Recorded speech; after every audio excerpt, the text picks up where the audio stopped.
AGP says we're ready to go. Jean, could you join us, please?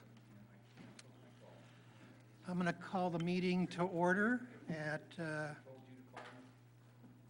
3:03. Clerk, will you please call the roll? I'll take that today. Chair Peck, Here. Vice Chair Woody, Member Dorfman, Here. Member Johnson, Here. Member Love. Here. Quorum is established. Thank you. We have a full agenda today. This is our annual meeting when we talk about the budget and some additional information on the pension and revenue enhancement strategies. We're going to get chased out of this building probably about 6 o'clock or before that, so we need to be complete by 5:45. So please excuse me if I kind of move things along so we can get done. I think in order to make sure we get through the most time-sensitive material, I'd like to suggest that we move the revenue discussion to the third item, since that's probably a discussed and finalized issue, and then move the budget items to number 2. We have 3 actions on that. So is that acceptable to the committee? Do I need a motion on that to actually do that? No? Concurrence, okay, all right, we'll do that. Any announcements from the committee, other than your Italy trip that we'll hear about later on? Yeah, I do.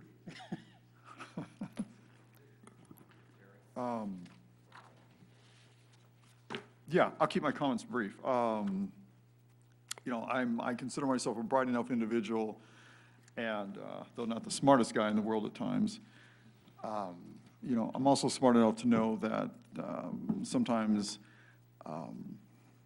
you know, I know how to say I'm sorry for our last meeting, and if I got a little too passionate about something at the last meeting, I want everybody here to know that I am sorry about that, especially to our amazing staff and the people here who support us.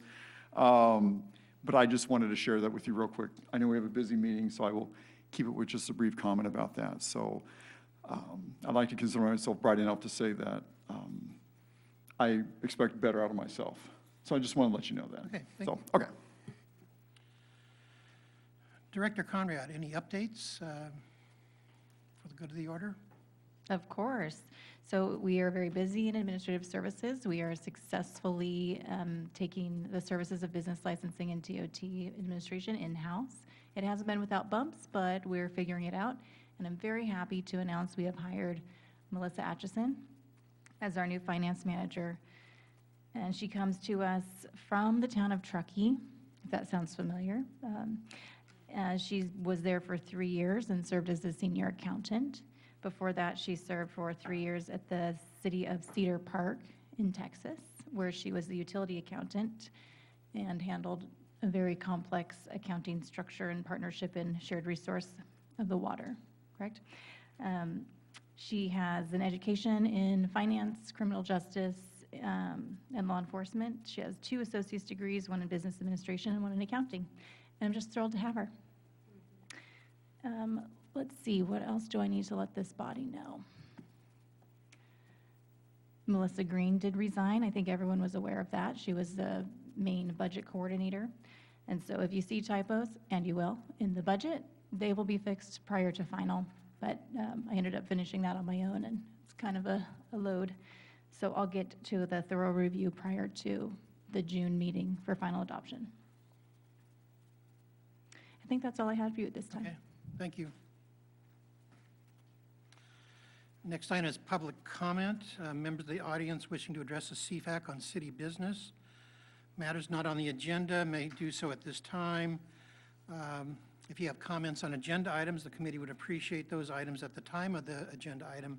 However, for those desiring to speak on those items on the agenda now may do so if you're unable to stay. Are there anybody in the room for public comment? AGP, is there anybody in the queue? Hi, Chair. There are no raised hands in the queue. Thank you. First action item is a consent calendar. We were provided minutes for the February 18th, 2025 meeting. Are there any corrections to the meeting? If not, is there a motion to approve?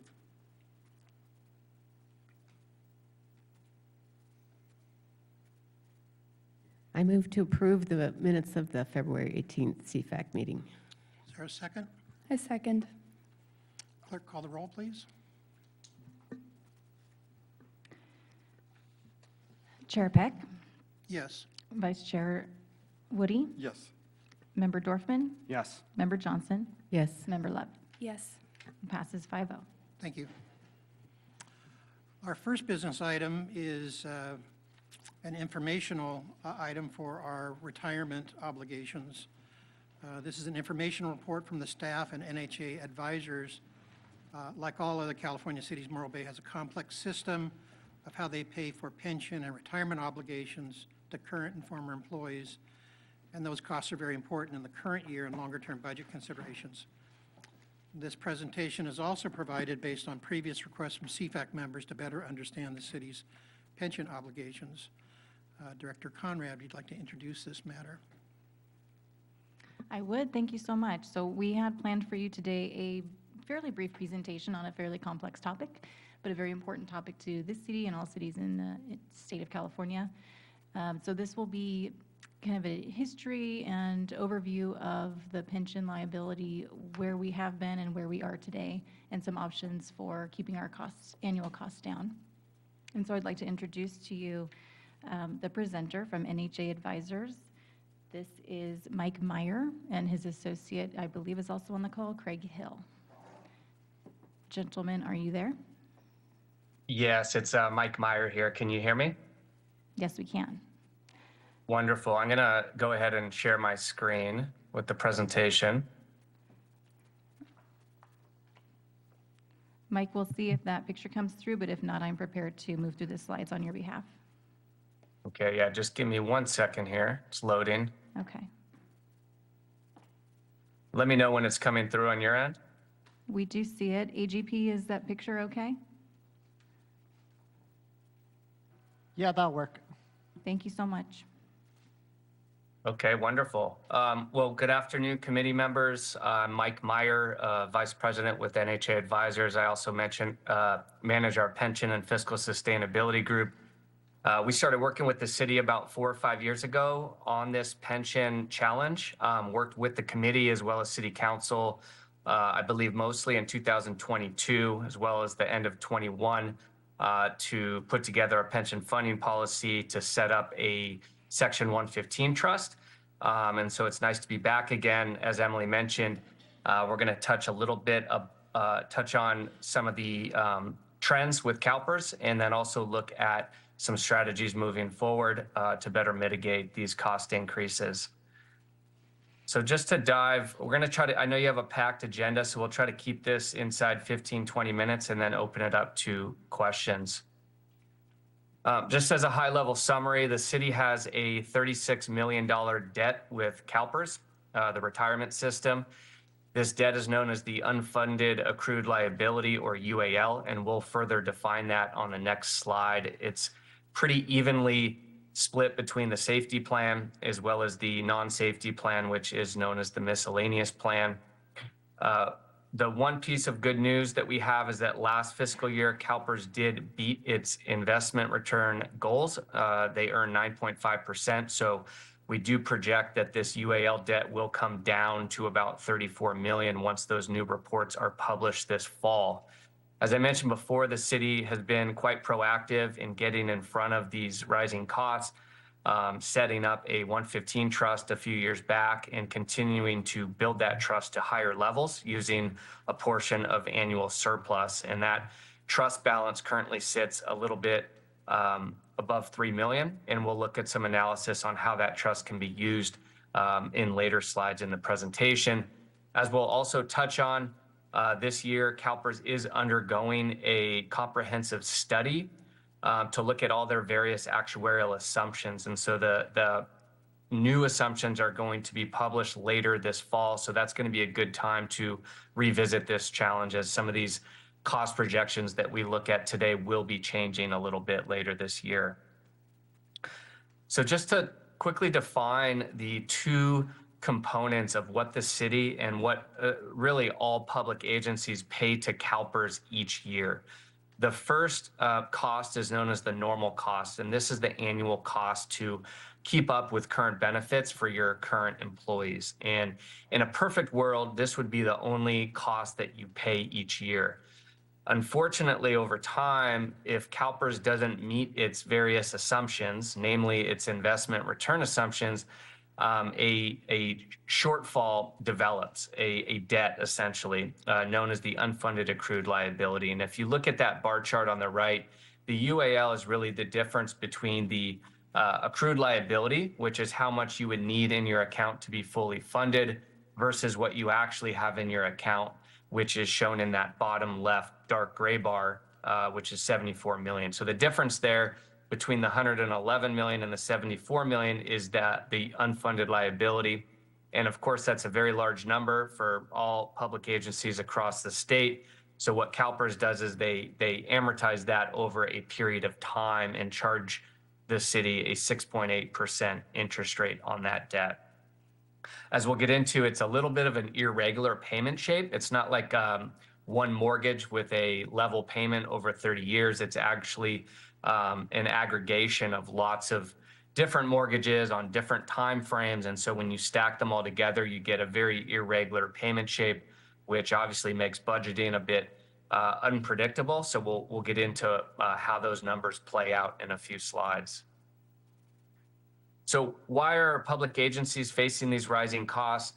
If you rewind 20, 25 years ago, UALs were not in existence. Most retirement plans were overfunded, primarily due to the fact that the stock market was earning double-digit returns.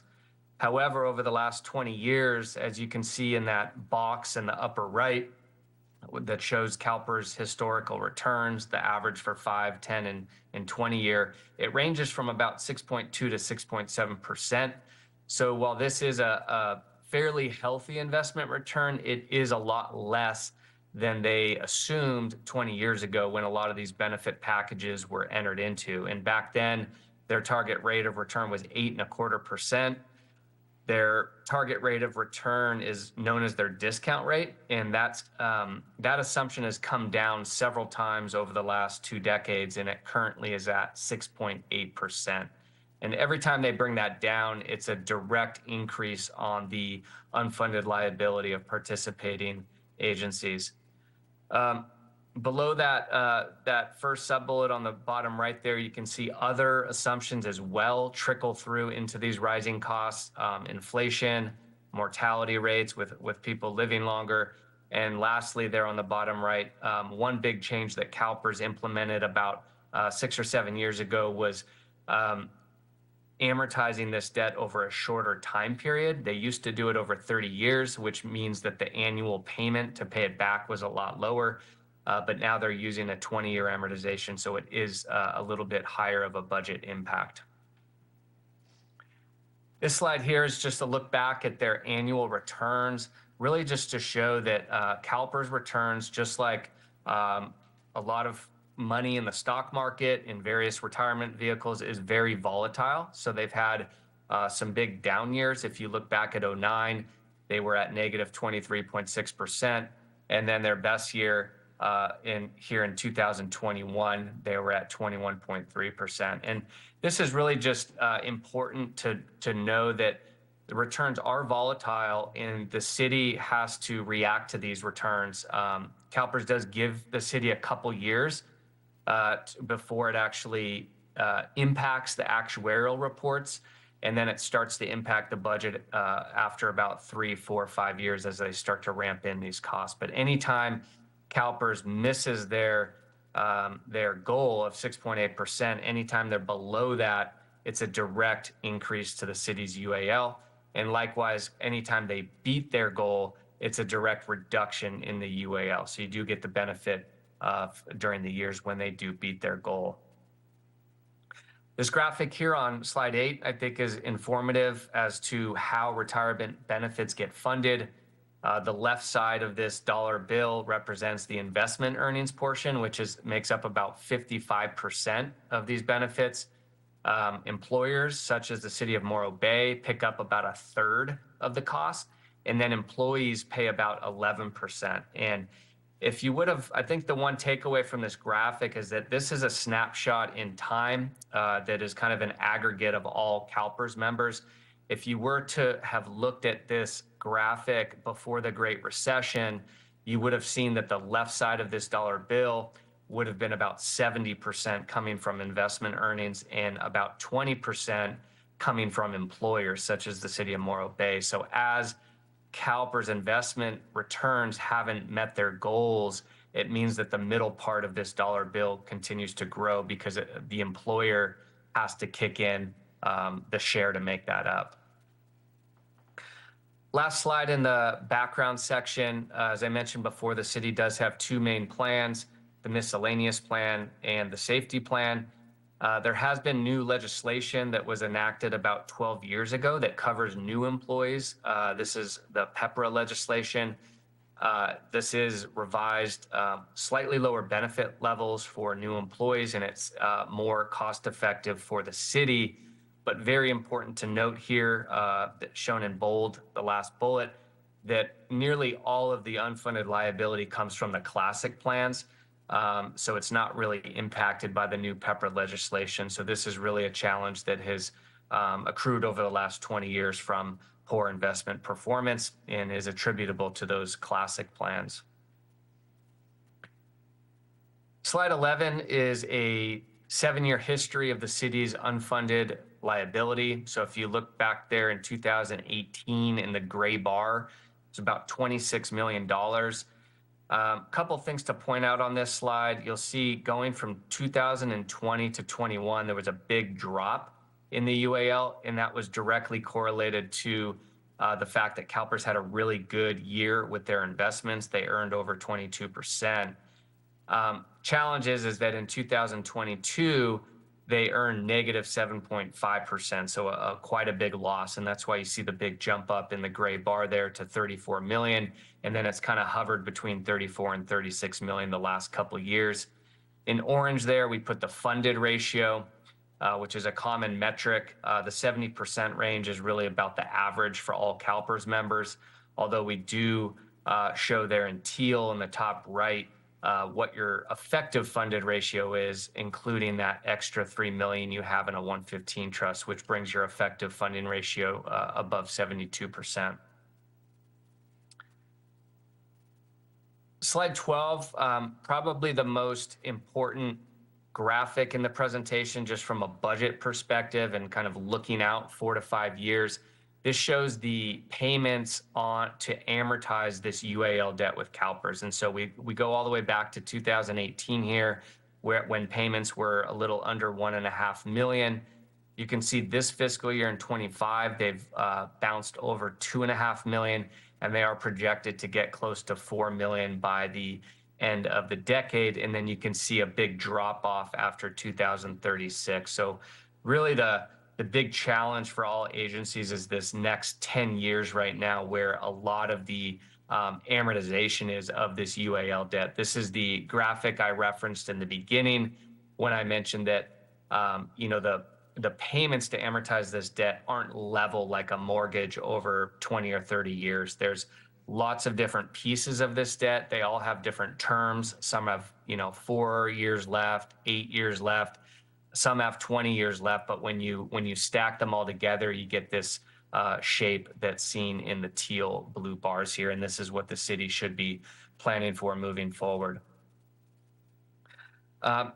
Obviously, this is a snapshot in time when we talk about the $34 million UAL, so this does change every year in case there's any assumption changes by CalPERS or if they have a poor investment year. So just to give you an idea of how quickly this number can change, if CalPERS does bring down their discount rate this fall down to a 6.5%, that would increase the UAL up to about 38 million. And similarly, if CalPERS were to have a 0% return year, just hypothetically, that would also drive the UAL up to about 38 to 39 million. And when we did this presentation for the finance staff, This is about a month and a half ago, when the stock market was down about 15%. So CalPERS was looking at a 0% return. From what we've heard this week, we do believe that they are at their goal of 6.8%, potentially over, which is good news. But it doesn't really matter until June 30th. So once June 30th ends, we'll know where CalPERS ended, and we'll be able to kind of recalibrate a lot of this analysis. So in terms of cost management strategies that public agencies use to manage these costs, the first one is prepaying the UAL each fiscal year, as opposed to doing the payments monthly. This is something the city does and takes advantage of a 3.3% discount. Negotiations with employees, something the city has done in the past. Fresh start amortization is something that CalPERS offers. The challenge with this is that they require you to pay over a shorter time period, and because of that, your payments are a lot higher in the early years.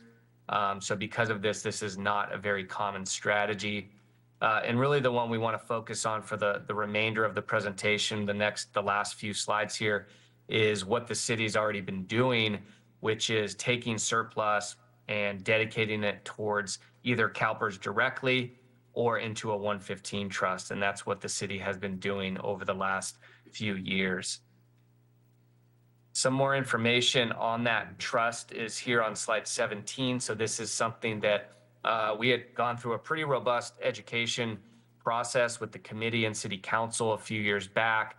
That culminated with a competitive process with multiple Section 115 trust providers. The city ultimately chose to work with PARS, who is the largest group out there. They have various portfolio options, and the city's assets are in their balanced portfolio, which is a very similar allocation between stocks and bonds to what CalPERS has. The nice piece of news is that the 115 trust provider did do better than CalPERS last year. They earned 13.9% on that portfolio, which is one of the contributors to the growth in the balance in the city's 115. So it currently, the current asset balance, I believe, is a little over 3 million. Might be a little higher now based on what's happened in the stock market over the last few weeks.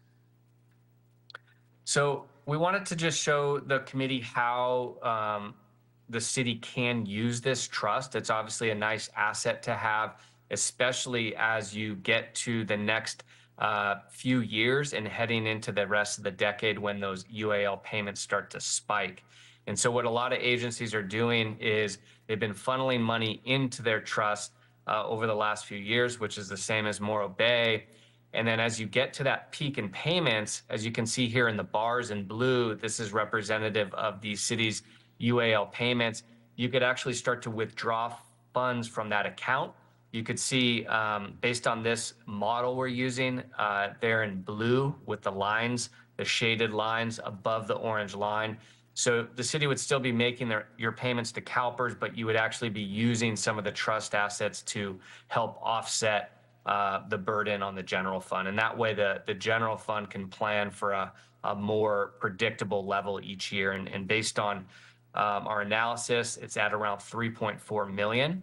And I think that ties to what the city's finance team has in the 10-year forecast right now as well. So there's a lot of assumptions that go into this. It's something that each year you'll want to kind of recalibrate. Obviously, if CalPERS does have a bad year, or if they change their assumptions such that the UAL goes up, it may be, you're encouraged to try to get a bit more money into that 115 trust, just because that peak is going to get a bit higher. And we did want to show you what that would look like on the next slide. Under this scenario, where the UAL goes up by 5 million to 39 million, that peak in payments there gets close to that $4.5 million level. And so we wanted to show the committee kind of what it would take to kind of stabilize those payments at a similar level of 3.5 million. And so based on our model, it would require about 760,000 of additional deposits over the next couple of years. So again, not required, but just something to monitor in case the UAL does go higher. The city, if it does find additional resources, can try to allocate some of that to the 115 trust so that the burden on the general fund isn't so great come 6-7 years down the road. Some of the numbers behind the chart are shown here. Won't focus too much time on that unless there's questions. But I think the big takeaway here is that based on our modeling, the withdrawals can start probably in fiscal year 27 or 28 under the status quo scenario. So in conclusion, the city's been very proactive. In addition to adopting that policy several years ago, it's been sticking to the policy of funneling some of the surplus, the year-end surplus, into the 115 trust, benefited from strong investment earnings. And just very important, again, to reiterate, just to, if not once a year, maybe more, just to revisit these, the UAL costs as well as that chart, just because every June 30th, you'll know a bit more. And then especially this year, once we know the new assumptions, the fall will be a good time to reevaluate this situation as well. So with that, I will stop there and open it up to questions. Thank you very much, Mike. Any questions from the dais? Questions of the committee? How about let Sarah go first? Any questions, Sarah? Ooh. Thank you for the presentation, NHA. That was dense, but I really got some good info, so thank you. Yeah, I think I'm looking at the 2025 asset liability management study. Again, this is a lot of learning for me, but is that a yearly study that happens? Yeah, great question. It's actually something that happens every 4 years. Every 4 years. Yeah, so it last happened in 21. I'm just going to the page that talks about some of the assumptions, but it last happened in 21, and there was a slight reduction in the discount rate at that time. But yeah, they work with their investment advisors, the actuaries, and they really do a deep dive into whether their current assumptions are good enough to keep up with, just to make sure that employees' retirement can get funded. So, I think the risk of the UAL going up is probably higher than it going down, just knowing what's been happening with inflation, and the fact that we have heard that some of the investment advisors are showing more of a future returns at more of that 6.5% level versus the 6.8. So unknown as of now, but we will know more I think in November. Okay, yeah, thank you. That's helpful. It sounds like it'll be a pretty critical results coming from that, since it sounds like the challenge is the next 10 years, right? When these payments spike, and so if it's a 4-year study, we'll need to look closely at that as a city. So thank you.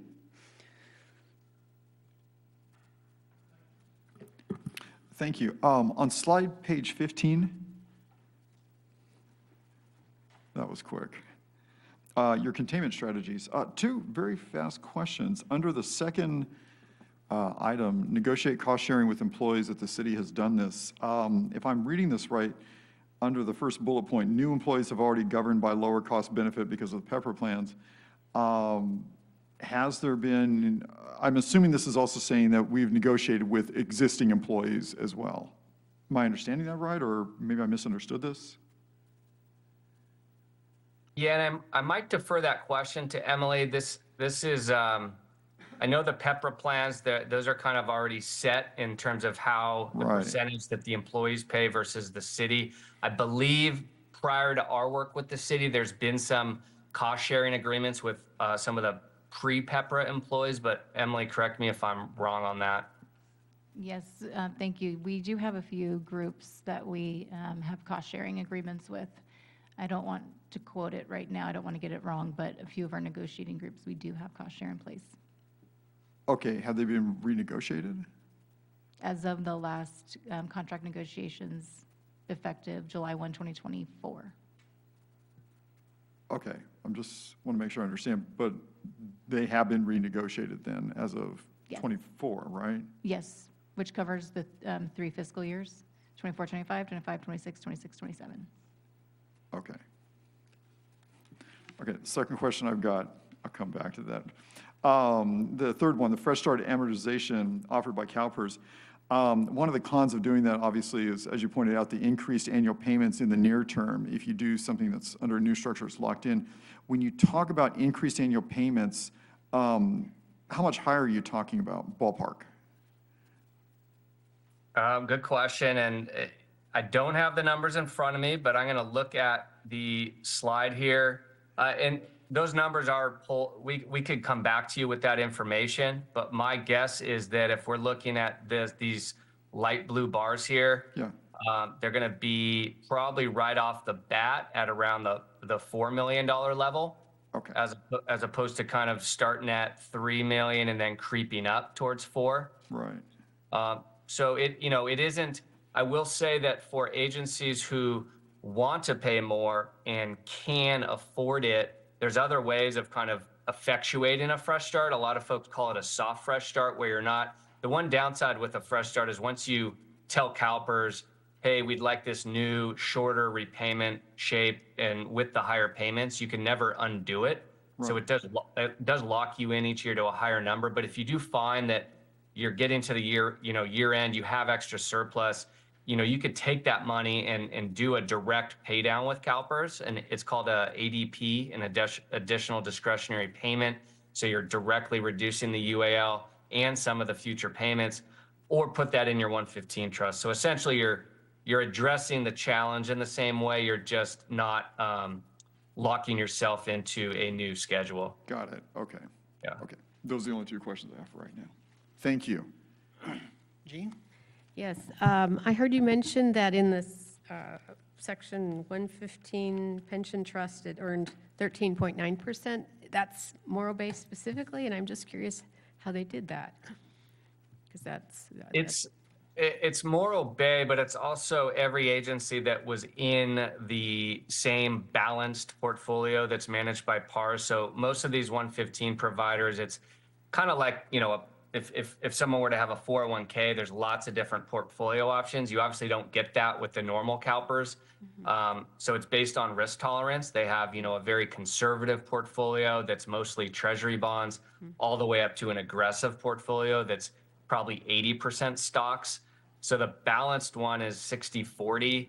I would say that, that's a little bit probably higher on the equity allocation than CalPERS. I think CalPERS is a little bit more like 50-50. So that's one of the reasons why they probably beat CalPERS. But it is, it's not just Morro Bay specific. It's everyone who was in the balanced portfolio that's part of PARS.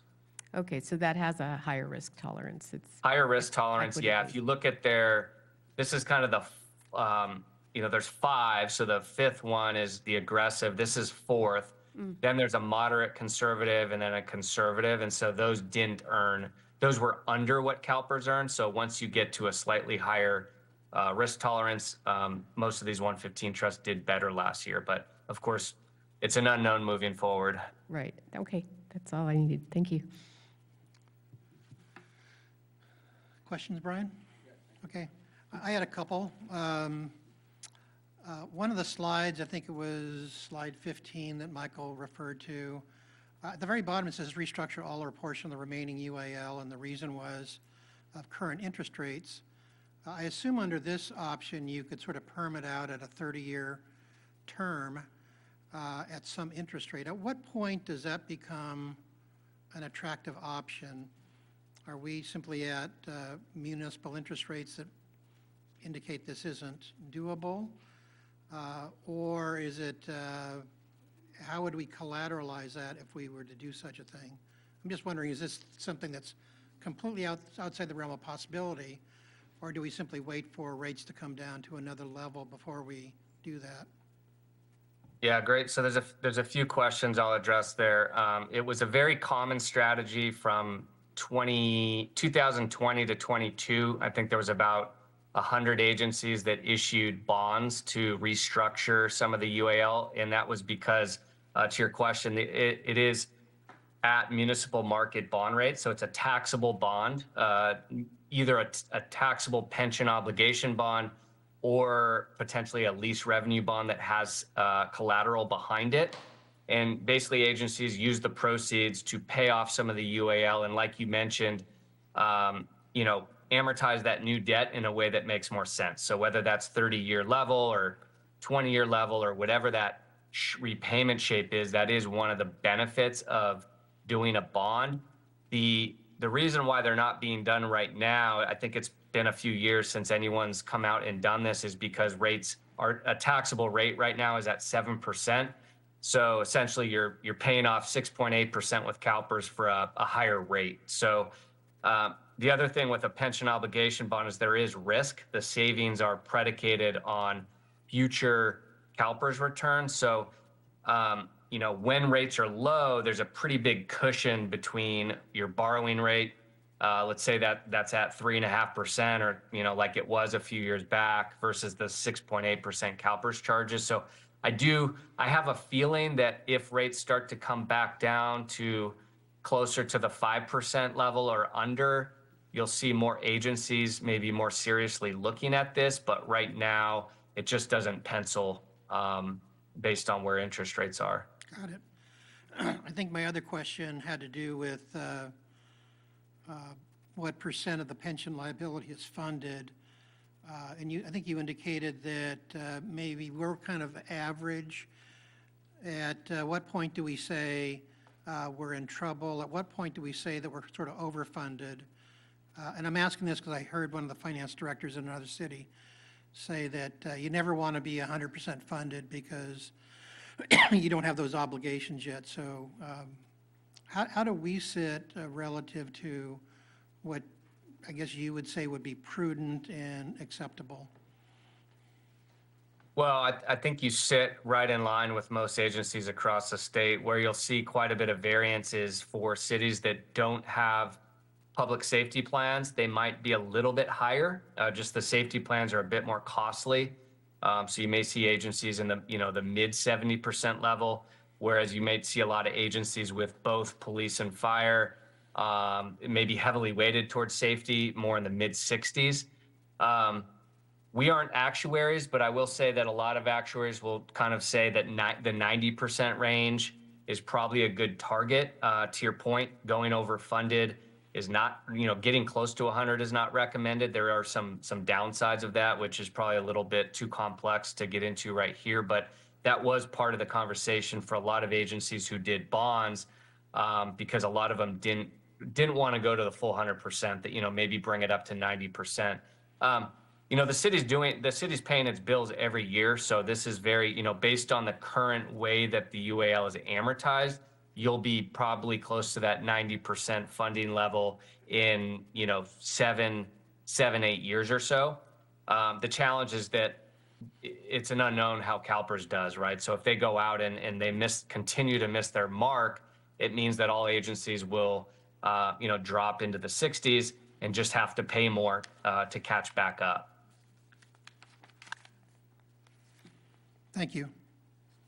Any other questions? Other questions? Thank you for the excellent presentation. Do we need any formal action other than receive and file?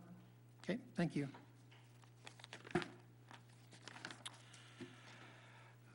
Next discussion, we have first item of business is to review the proposed 2025 and 2026 Q&E expenditures and a review of the remaining funds in the budget. Our responsibility here is to make a report and recommendation to the City Council. The first part of this will be a report by Finance Director Conrad of the future year revenue and expense projections, and we'll follow that with questions by CFAC on the Q&E projections. Next, we'll take up the specific staff recommendations for the use of Q&E funds for 25-26, followed by a discussion of the other major funds. First, I wanted to make a couple comments and acknowledgments. The presentation of the budget that we're seeing is a document that makes a good faith and sincere effort to address and include information that has been requested by CFAC, specifically the 10-year forecast, the carryover of Q&E capital, correlation of the request activities that were identified in the measure language that was presented to the voters and adopted by the city council. Those are all things we've asked for in the past that are relatively new, and it's much appreciated. Second, I know that this particular budget document was prepared under challenging staff conditions, and Director Conrad has spent a lot of time making sure we got this document early. Thank you, Emily, for doing that. Let's start with a staff report by Finance Director Conrad. Okay, thank you. I'm going to just jump right into this presentation, and this presentation will cover all, all the 3 recommendations that we're asking for will be based on the presentation. So basically, there aren't 3 separate presentations, is what I'm trying to say.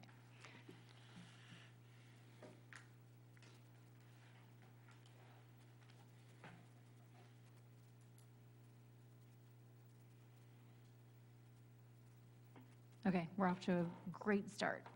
We've got the sheet up on the screen.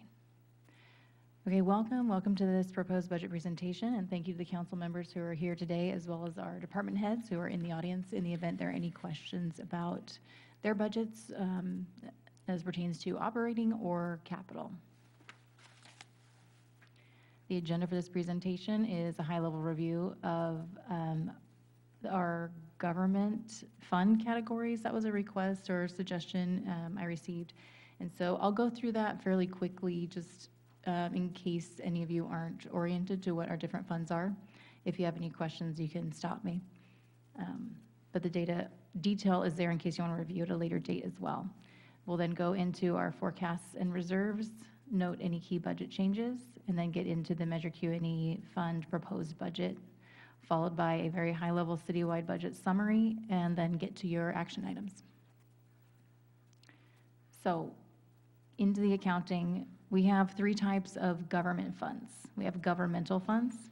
This includes the general fund, this includes Q&E, this includes governmental capital fund. So those 3 things we'll be looking at today, so I want to draw your attention to that. We have proprietary funds, which are our business funds, our enterprise funds. We have 3 now because we are closing transit this fiscal year. That leaves water, sewer, harbor. Included in those groups are an operating fund and a capital fund. And then we have fiduciary funds, of which we have 3 now. We have our trust and agency funds, and we have the Pension 115 Trust we just heard so much about. And also with PARS, we have an OPEB fund, or other post-employment benefits, OPEB. So I do list out everything we have. I don't have to read all this to you, but we have 6 funds within the general fund group. We have 24 special revenue funds, the 1 governmental capital projects fund, 2 internal service funds for information technology and risk, and then 2 just kind of recording or accounting funds for long-term debt and our capital assets.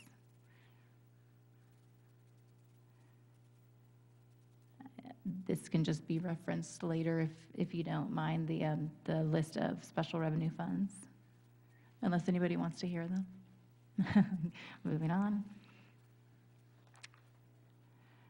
Okay, so that wraps up the government fund categories. Any questions before we move on? Okay.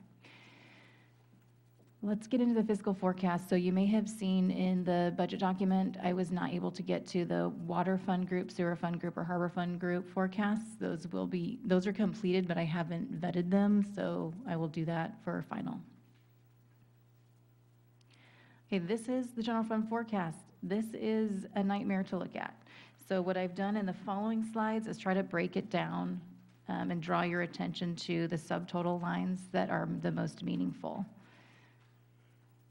Starting with the beginning fund balance line. So that's what we're starting with. This goes with the blue column is current year, 24-25. The green column is the proposed budget year, 25-26. And then the following 10 years are our projections or our forecast. We take our beginning fund balance, we add the total revenue, we subtract the budget expenditures, and we come up with what's either a surplus or a shortfall. What we're looking at for 25 looks pretty good. We're estimating 1.6 million surplus. For 26, we're looking at a $52,000 surplus.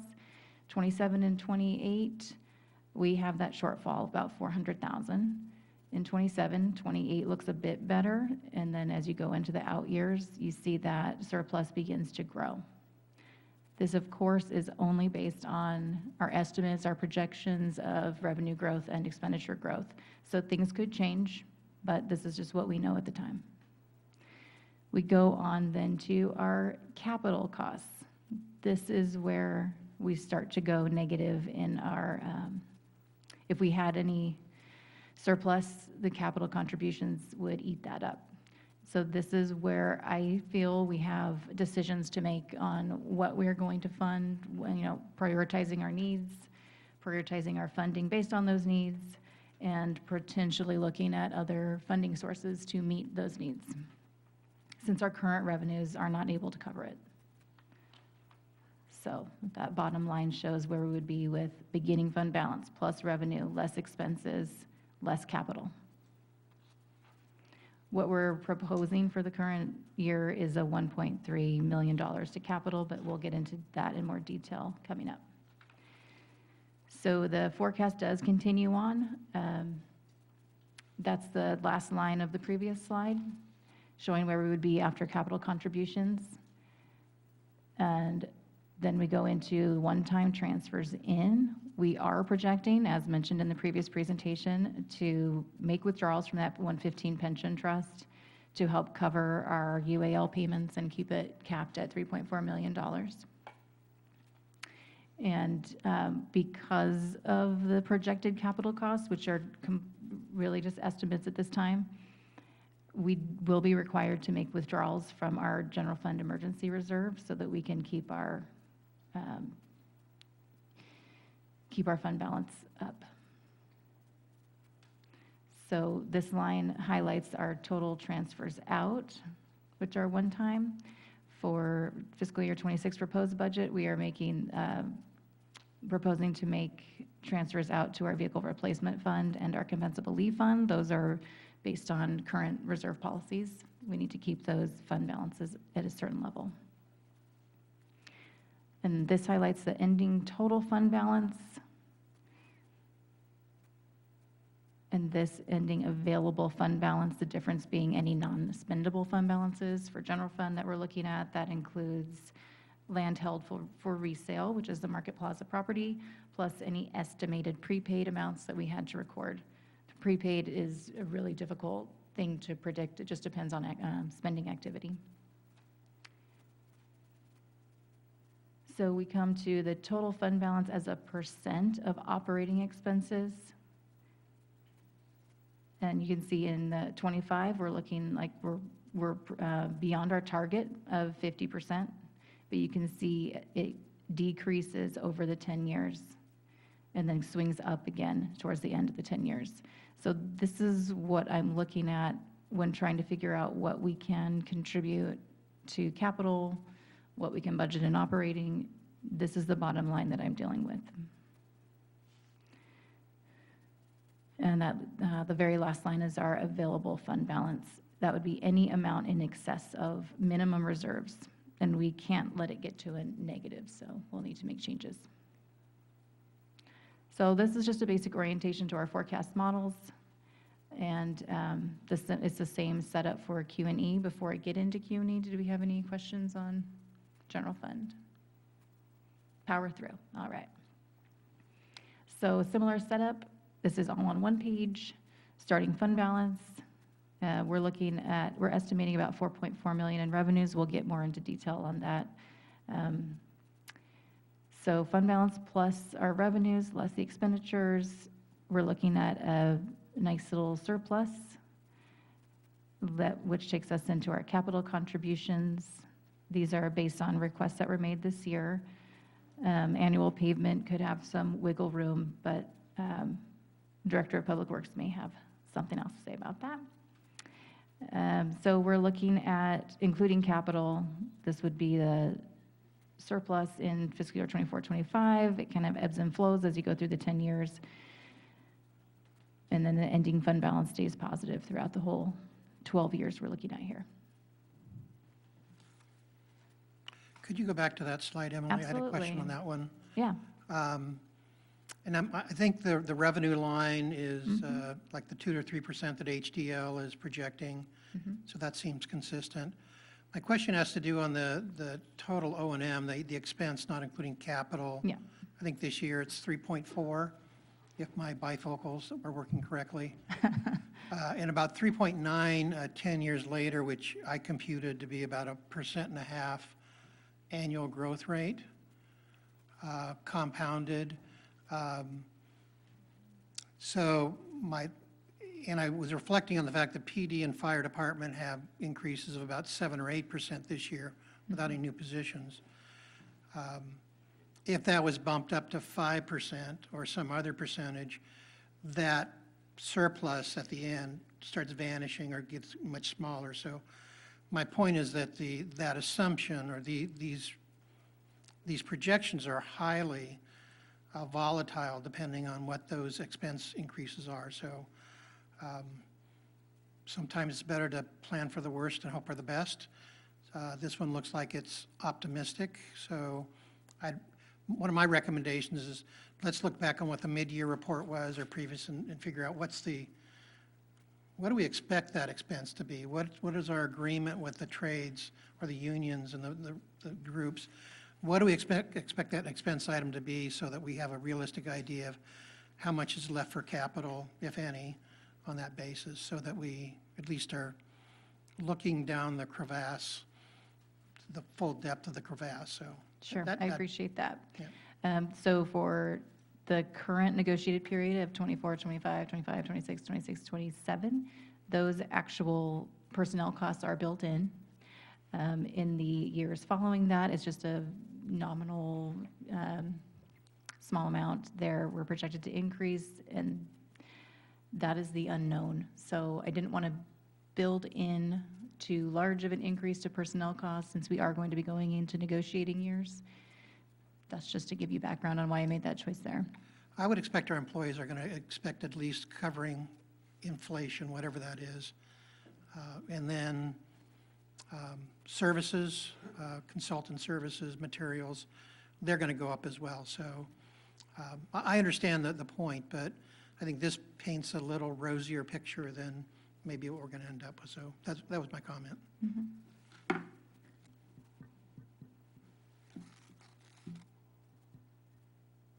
Oh, back to me. Okay. Sorry, zoned out. Any other comments, questions on this slide before we carry on? All right. All right, this is an image of the general fund and Measure QE together, showing that the revenues at this point are sufficient to support our operating costs based on the increases that I built in. The general fund operating shortfalls in 26, 27, and 27, 28 could be covered by our fund balance, and we would still hit our minimum reserve.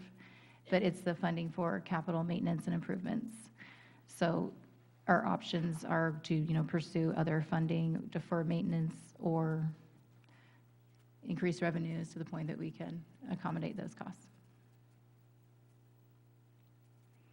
It's a quick image to look at what Measure QE has been, how it has performed from 22, 23, and 24.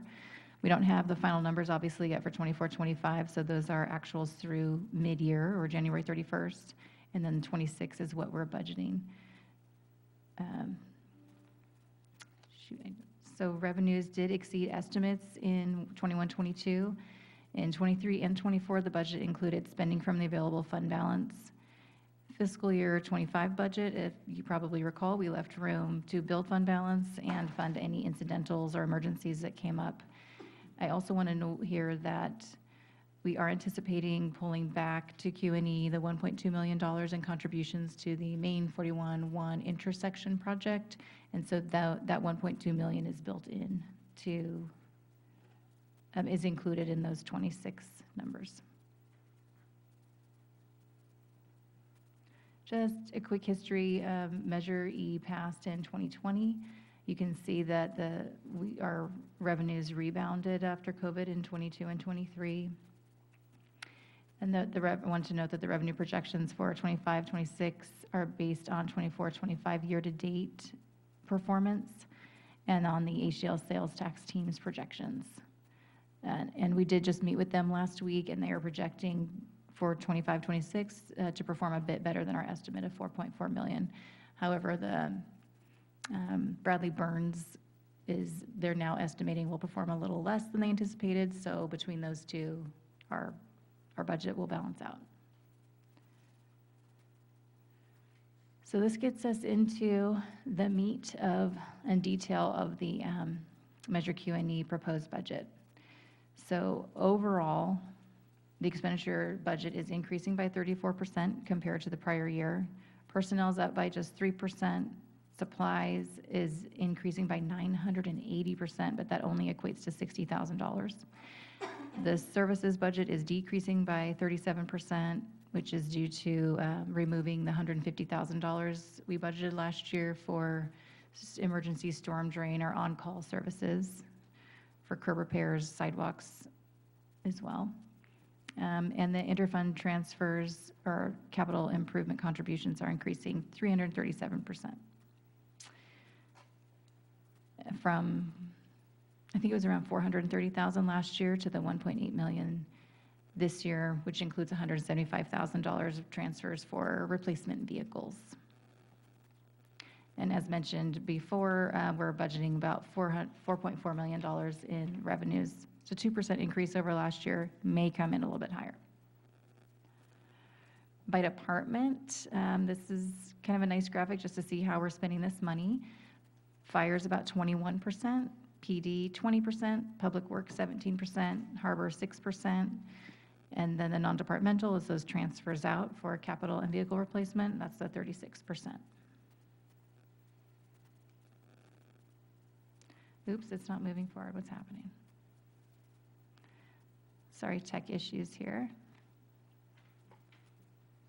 It's moving forward on my screen, but not on your screen. Is there a remote?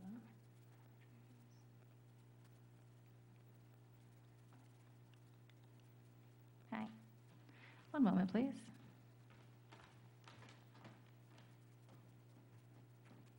Thanks. Might have to click on.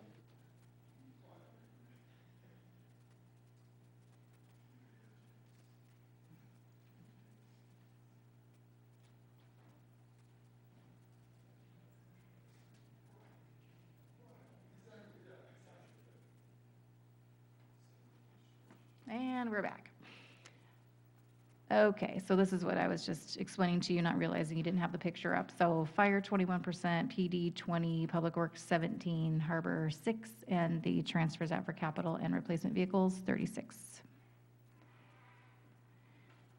So we do have Chief Watkins here with us today, and we're starting with her PD budget. This is about an 8% increase over the 24-25 amended budget. This funds 1 police sergeant, 2 police officers, and 1 non-sworn community services officer, and 1 property evidence clerk, which I believe is a .8 FTE position. They're using retired annuitants for reserve force. They're limited to 960 hours per calendar year. Then the nexus to the ballot language is that we're using these funds to maintain police department services, 911 emergency services, and health and emergency natural disaster preparedness. Continuing with PD, they are requesting mobile data centers or MDCs for their patrol vehicles, so cost of approximately $40,000. They're also requesting tasers at $23,000. And then we have other things we have to pay as service agreements. So the Sheriff's Department for the County Bomb Drug Gang Task Force, about $15,000. This funds staff and the purchase of required equipment to respond to situations involving bombs, drugs, or gangs. There's also a payment of $7,000 for the annual regional SWAT team contribution, and these funds go to the City of San Luis Obispo for staff and equipment for that SWAT team that the SWAT team uses. Each agency has staff that are members of the SWAT team. The contribution amount is based on the number of SWAT members, and Morro Bay has 2. This, we've also budgeted the annual payment for the CLETS or data lines to the San Luis Obispo Sheriff's Department. This is for access to those data lines that the Sheriff's Department is the custodian of for the Department of Justice. And that's approximately $14,000. And the maintenance contract, I believe that's for animal services. I believe so. The fire department, Chief McCrane was not available to be here today. They're on a staff training. I do have some answers to questions that were raised, so we can get to those. The fire department is looking at about an 8.5% increase. This is 100% funding staff. So that increase is a personnel increase. No changes to personnel aside from cost, negotiated cost. So there's 1 captain paramedic, 2 engineer paramedics, 1 firefighter paramedic, and 3 seasonals. In Public Works, we actually are seeing a 22% decrease of budget in this fund, and that is largely due to that reduction of $150,000 for on-call services. This funds 1 maintenance superintendent, 2 maintenance workers, a 0.8 FTE associate engineer, and a 1/4 FTE of the senior civil engineer. I'll just read on. Consistent with council direction at mid-year of 21-22, this consolidated maintenance staffing continues to enhance cleanliness of the waterfront, the Embarcadero, the public restrooms, and parks. This funding will support the daily operations. The senior civil engineer position will implement critical city capital improvement projects that are consistent with Measure QE priorities.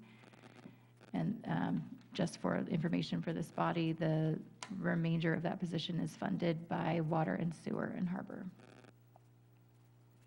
There is a request to paint facilities at $34,000, resurface the Monty Young tennis courts, $36,000, and on-call street repair and road striping of $200,000, which has been, I think, a pretty helpful and popular service.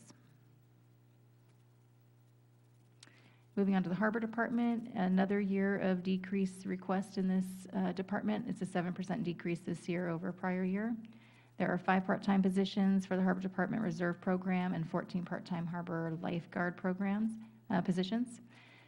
Both the Reserve and Lifeguard programs allow the Harbor Department to maintain the current service levels to keep the harbor and beaches safe and clean and to maintain emergency response. There's a request for nominal request for supplies, first aid supplies, 500, a new rescue board at 1,000, upfitting for the response vehicle, just $500, uniforms and rescue equipment for the lifeguards at 2,000, some miscellaneous operating supplies at 1,000, and then, as we have in the last few years, funding the cost of disposal. That cost has risen a lot due to the haulers' charges increasing. So that's $120,000, which is flat over prior year. And the non-departmental, these are the transfers out we discussed briefly. The Public Works needs a new dump truck. The dump truck they're currently using and have been using is made in 1991. It's used on a daily basis. Instead of auctioning this vehicle off, they're going to give it to the utilities side of Public Works so they can use it on water and sewer services. There's also a request to replace the police patrol vehicle, and that's required by the standards for pursuit vehicles, keeping a certain number of miles on the engine. And maybe there may be some other details there. We can chat with Chief Watkins if questions arise. And then moving into CIP contributions, there are 4 projects that we're funding. It's $1 million to the annual pavement management project, $300 to sidewalks and street trees, $86,300 for a storm drain assessment, and $317,000 for police radio communication upgrades.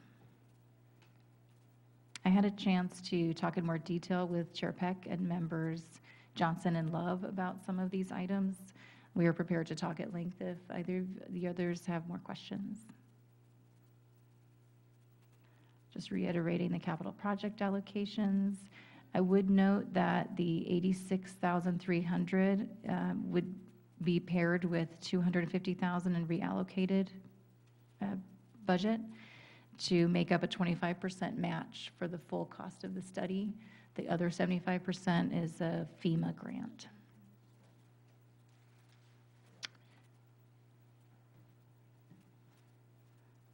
Some carry forward from prior years. Please note these are estimates. We are not finished with the year. Activity is continuing.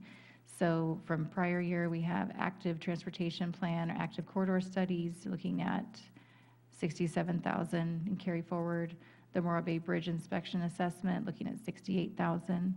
Trash and recycling can replacements, currently it's showing 55, but I think we have some pending invoices there. Annual pavement management program, big shout out to Public Works with how beautiful our streets are looking. We currently have a projected almost 1.8 million, but again, we could have more unpaid invoices there. Sidewalk street improvements and street tree replacements, 149,000 carry forward. Boat launch ramp and float replacement, 35,000 carry forward, and the ADA accessibility upgrades at Quintana and Maine, 90,000.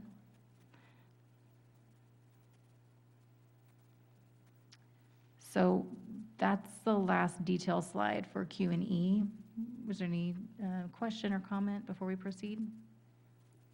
Yeah, I had a question, and I brought this up in my individual discussion with you and Sarah. There's a 318,000 times 5 years, apparently, request for the upgraded and encrypted radio communications.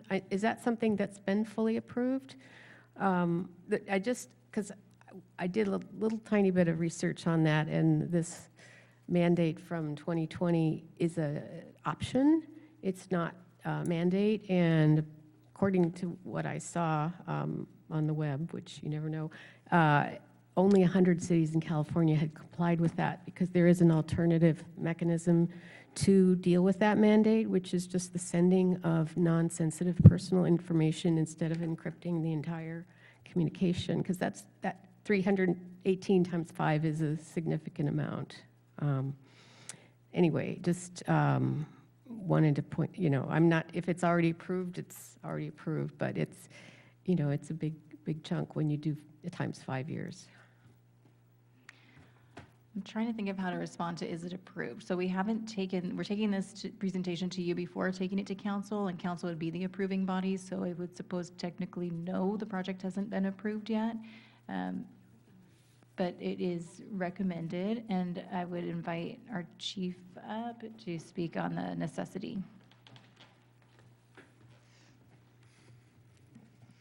Good afternoon. And yes, thank you. That's an excellent question. So there are two alternatives, and only two alternatives, if cities choose to not go with the encrypted digital option. So analog signal cannot be encrypted, and a digital signal is more expensive than your analog. Digital has been around for many, many years, and departments have stayed away from it for a lot of different reasons. One is coverage, the other is the expense. So with the mandate that came forward in 2020, there were two options given to cities. Of course, this is an unfunded mandate, and the two options were, one, to go forward with the encryption that protects that personal identifiable information, which is names, date of births, driver's license numbers, things like that, that go over when our officers are out in the field and contacting an individual to check for wants and warrants or any other information that is broadcasted over our radio signals. What you'll see from our officers is we have our radios, and we have usually an extender mic, which keeps our officers' eyes up and viewing the subject so that if something were to happen, it's an officer safety issue, to take your eyes off the person that you're contacting. So one option is to go with the digital encrypted radio frequency, which costs the city money. The one and only other option is to provide a policy that requires officers to not digitally broadcast over that analog line, So if it stays with analog, it is not encrypted. they cannot broadcast personal identifiable information.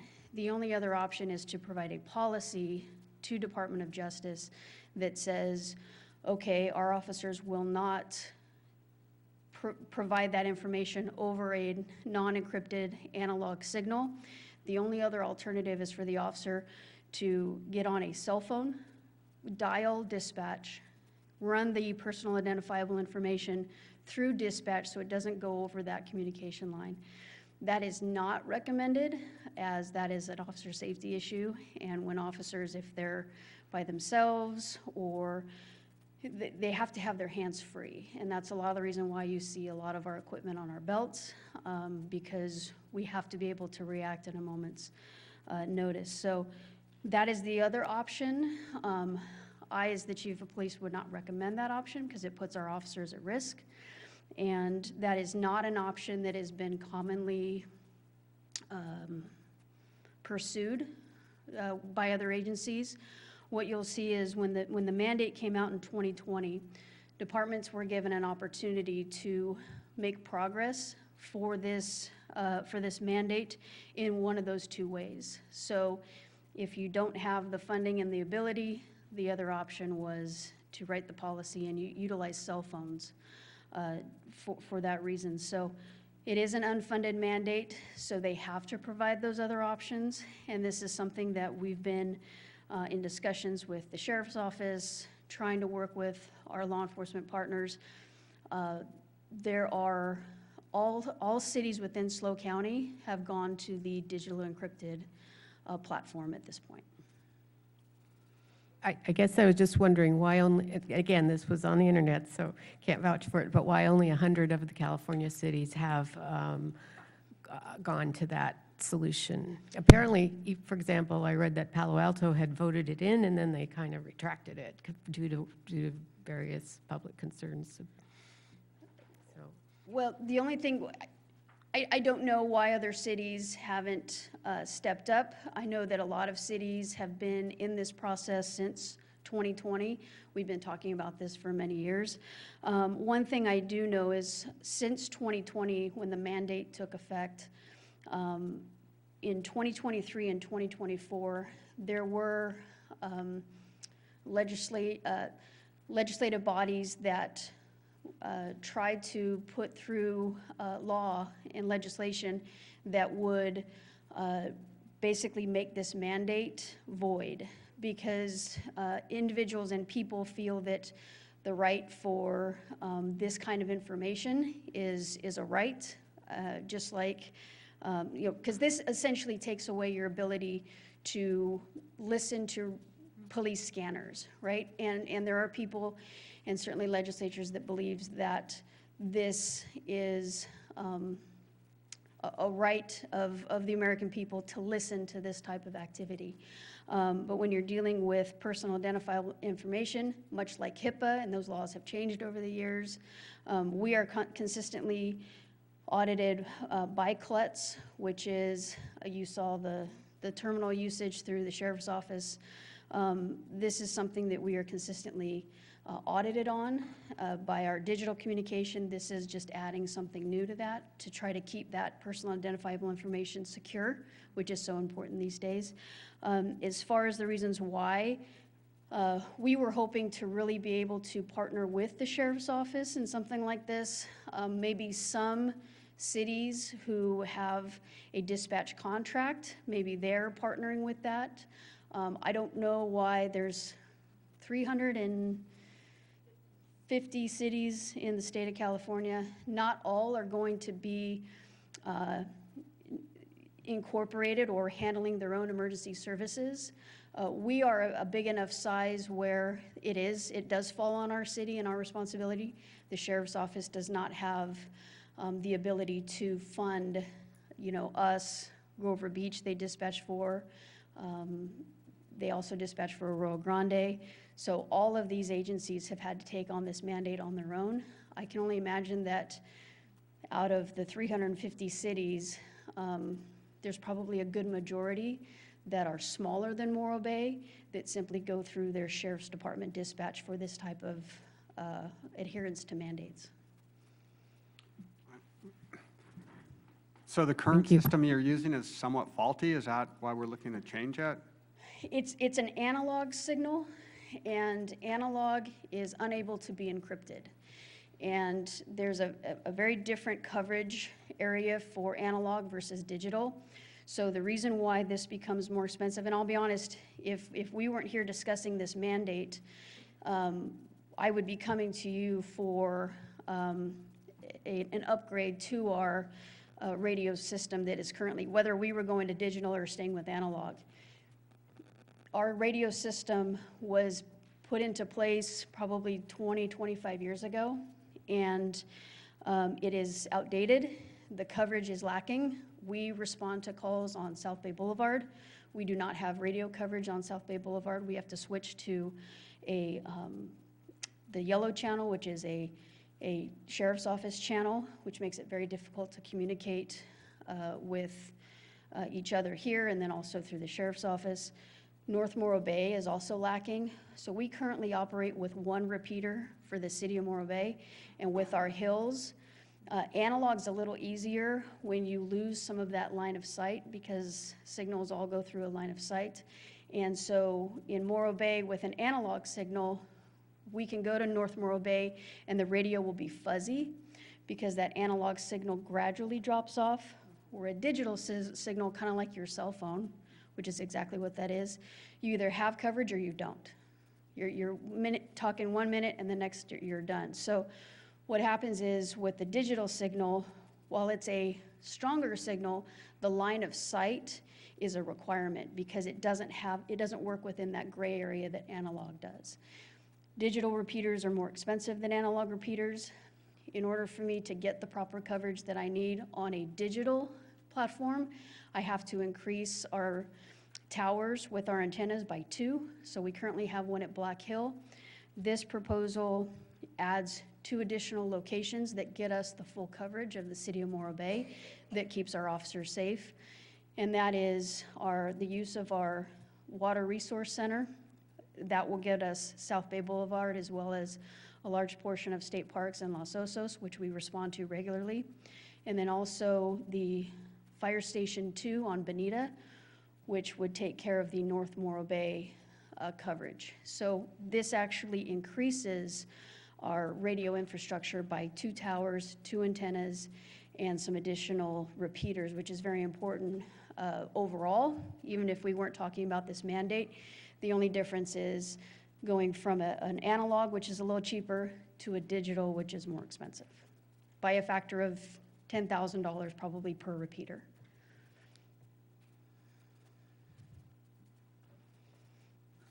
I had one question on this, Chief. The request is, even for about 5 years at $360,000. Is this something that gets implemented in one kind of budget year? Is this sort of a savings? We're going to kind of sweep this into a savings account and then do it in year 5?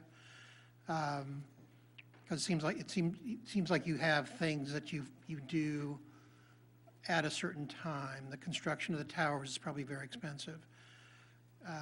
So that's one question. The other one is, this sounds like something that's very ripe for a DOJ grant or some sort of support. And so I'm thinking, what do we really need to budget for this? I'm one who likes a lot of tech for our public safety because it expands your ability, but what do we really need to budget to get the kind of match, upfront planning and that sort of thing? Is that $300,000 this year? Is it $500,000? What do we need to kind of be competitive for a grant on this? Yes, Mr. Peck, good question. So this project we've been working on for the past year and a half, trying to get our finances in order. And so one of the questions that we needed to address was, what was the need for our city? And going from a 1 tower to a 3 tower was an increase in expense. Certainly, building those towers, doing the soil testing, the civil engineering, that all costs a lot of money. So the overall project cost for this is $1.3 million. to spread that out over 5 years, which is a possibility with some funding through, well, it's basically, it would be a loan, essentially, through government, it's called government capital. So if we were to take, if there was no money available to us for this project over the next 5 years, the possibility for us to receive a loan through government capital, spreading that out over 5 years, the first payment would not come due until 2026, but the project would be completed, started and completed by the end of 2025. So payment would not come due till 2026, and then what you see with that $317,000 is that payment from 2026 pushed out over 5 years. That's one option for financing. Over the last year and a half, a few things that I've tried to obtain is funding for this mandate, one through state budget requests, another through grants. We are currently working with the radio vendor to identify additional grants as we move through this project. So what we're looking at is this is the total cost of the project.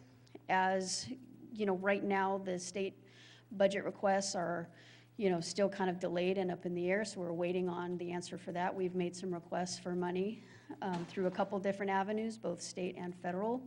And so while we are looking for subsistence on this, what we cannot do is necessarily delay the project because this is one of those mandates that's coming forward, and it's coming forward quickly.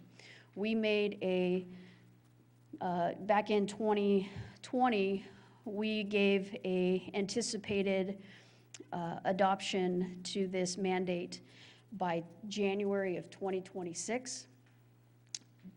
There is not going to be somebody from CLETS necessarily banging on our door January of 2026 to make sure that this is implemented.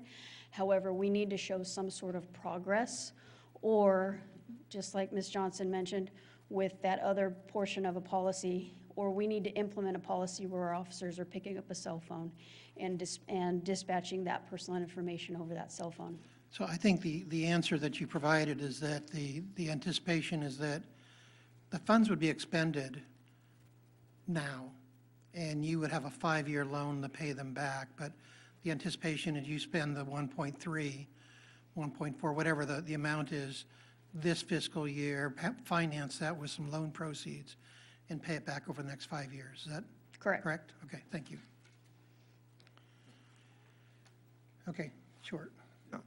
And I'm assuming it would make it a lot easier to talk to government agencies, specifically like the DOJ, et cetera, about getting grants and support if they know that the city of Morro Bay is committed to this project.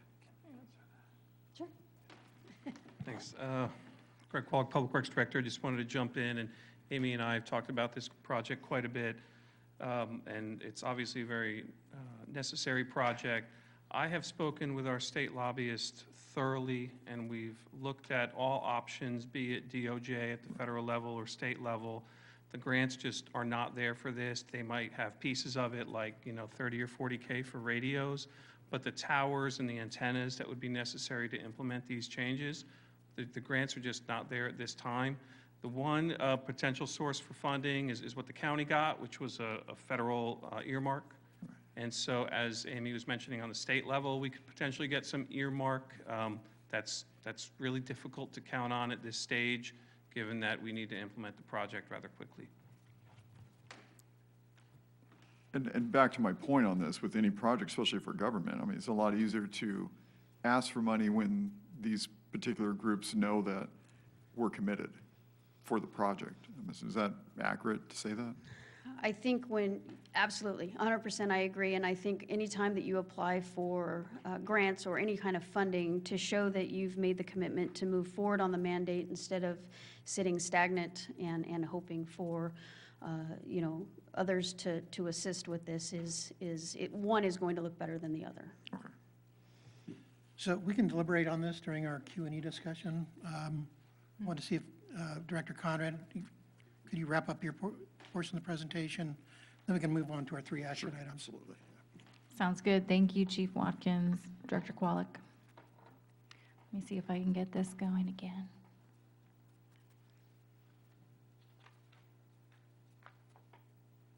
I did it. Okay. We're recapping, moving into the citywide budget to actuals. Just a quick graphic for you that in 2022, the $20 million increase to sewer and operating were from WRF project spending. I'm sorry, reimbursement of those of WRF project spending. In '23, we had additional reimbursements for the same project. In '24, we had capital spending per the adopted budget, and the '25 shows the amended budget, which includes prior year carry forward of expenditure budgets for capital projects. That's why you see that spike there.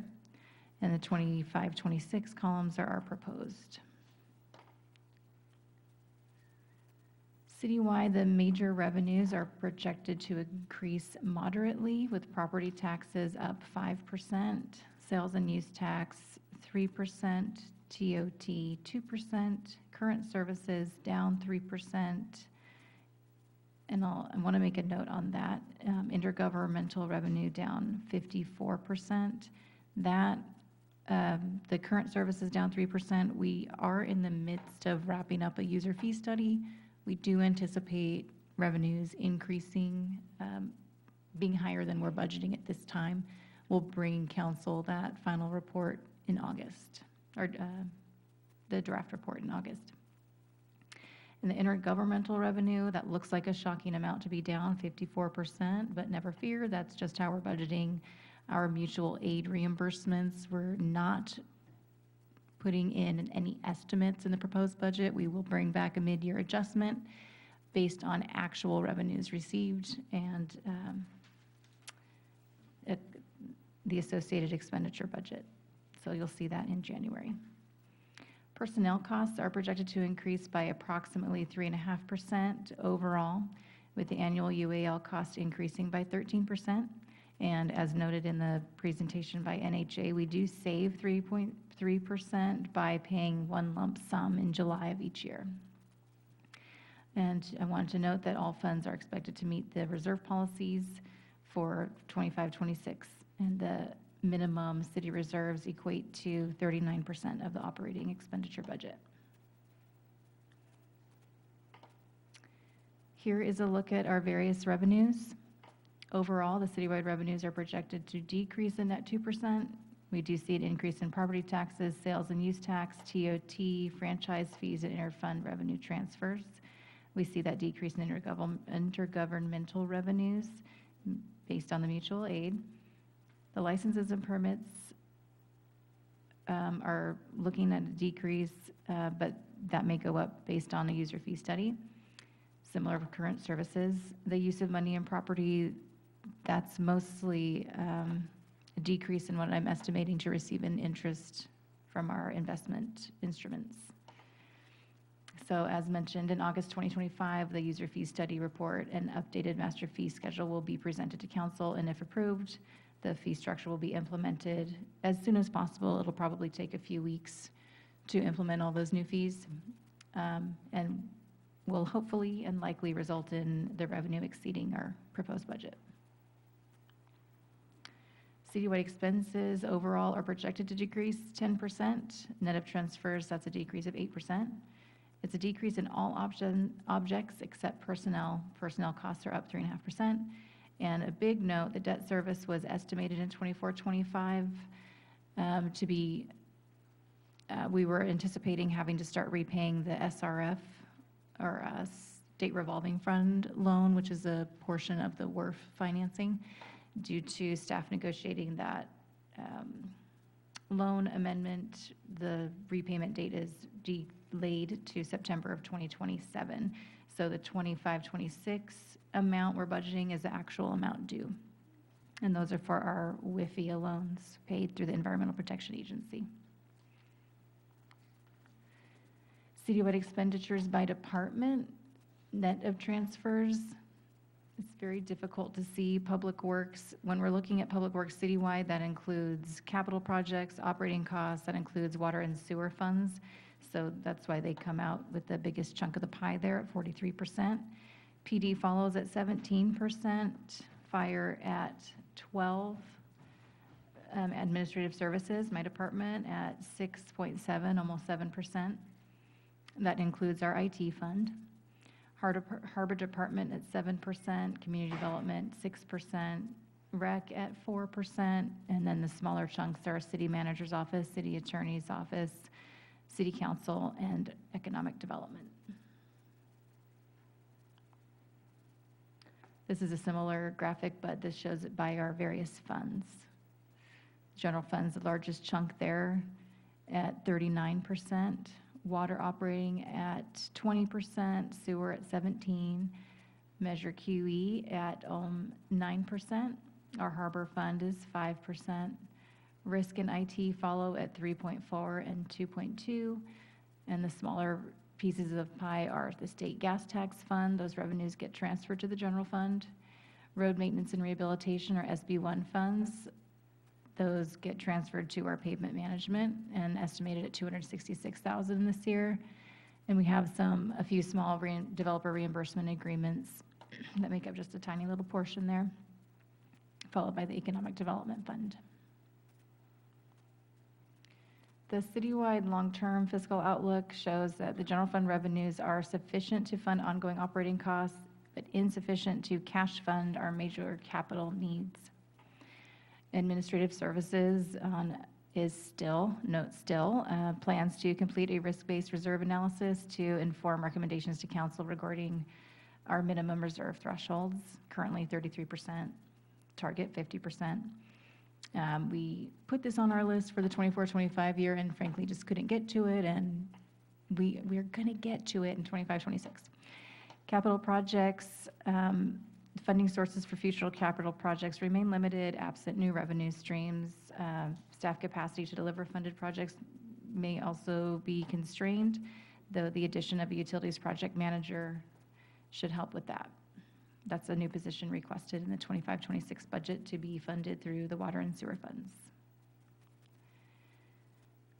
Whew, that takes us to action items for consideration. Discussion of Measure QE allocations, including services and supplies. We noted the alignment with legislative intent, so that's something for you to weigh in on and make recommendations to council. That concludes my presentation. Thank you. We have 3 action items today on the budget. All are sort of wrapped up in the presentation that Director Conrad just gave us. The first one is a review of future year revenue and expense projections and appropriate recommendations to council for use in future deliberations. The second is to review the specific 25-26 fiscal year budget for Q&E. And the final one is to provide some feedback on the budget for the other funds. So let's start with the future year's revenue and expense issues. Let's start with questions or comments from the committee. Brian, any comments on the revenue expense projections? Okay. Michael. Besides the fact I was thrilled to get that. Yeah, besides the fact I was absolutely thrilled to get that, when I got it on my computer last week, I looked and I thought, wow, it takes way too much work. I felt bad that we even requested that, but thank you for doing that. Jean? No, my question's mainly related to that radio upgrade. Thank you. I did have a couple comments. The first one is that I just wanted to comment that we're still kind of flying blind on capital. It sounds like, for example, the PD radios has been an issue that staff's been working hard on for about 2 or 3 years now, at least. It's the first time it's ever shown up on our radar. We probably should have had a placeholder in there for this if there was time sensitive. So I just want to use that as an example of why it's necessary to do a comprehensive capital needs analysis. I think what's been presented in the budget are capital requests. I don't believe that if we go out in years 5 through 10, that PD and fire and others aren't going to have requests of Q&E capital. our general fund capital. So I'd like to impress that let's take that one off the back burner because it's uncomfortable making kind of decisions year to year to year without knowing what's down the road. So I want to impress upon that. Also, again, recommending that we have some sort of rubric or guideline about over some sort of period of time.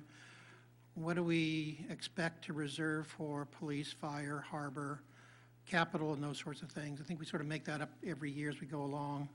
It's a little more intuitive than it needs to be. I know other communities like San Luis Obispo and Pismo Beach actually have a plan, and they balance to the plan every 5 years or so. I think that's a good idea.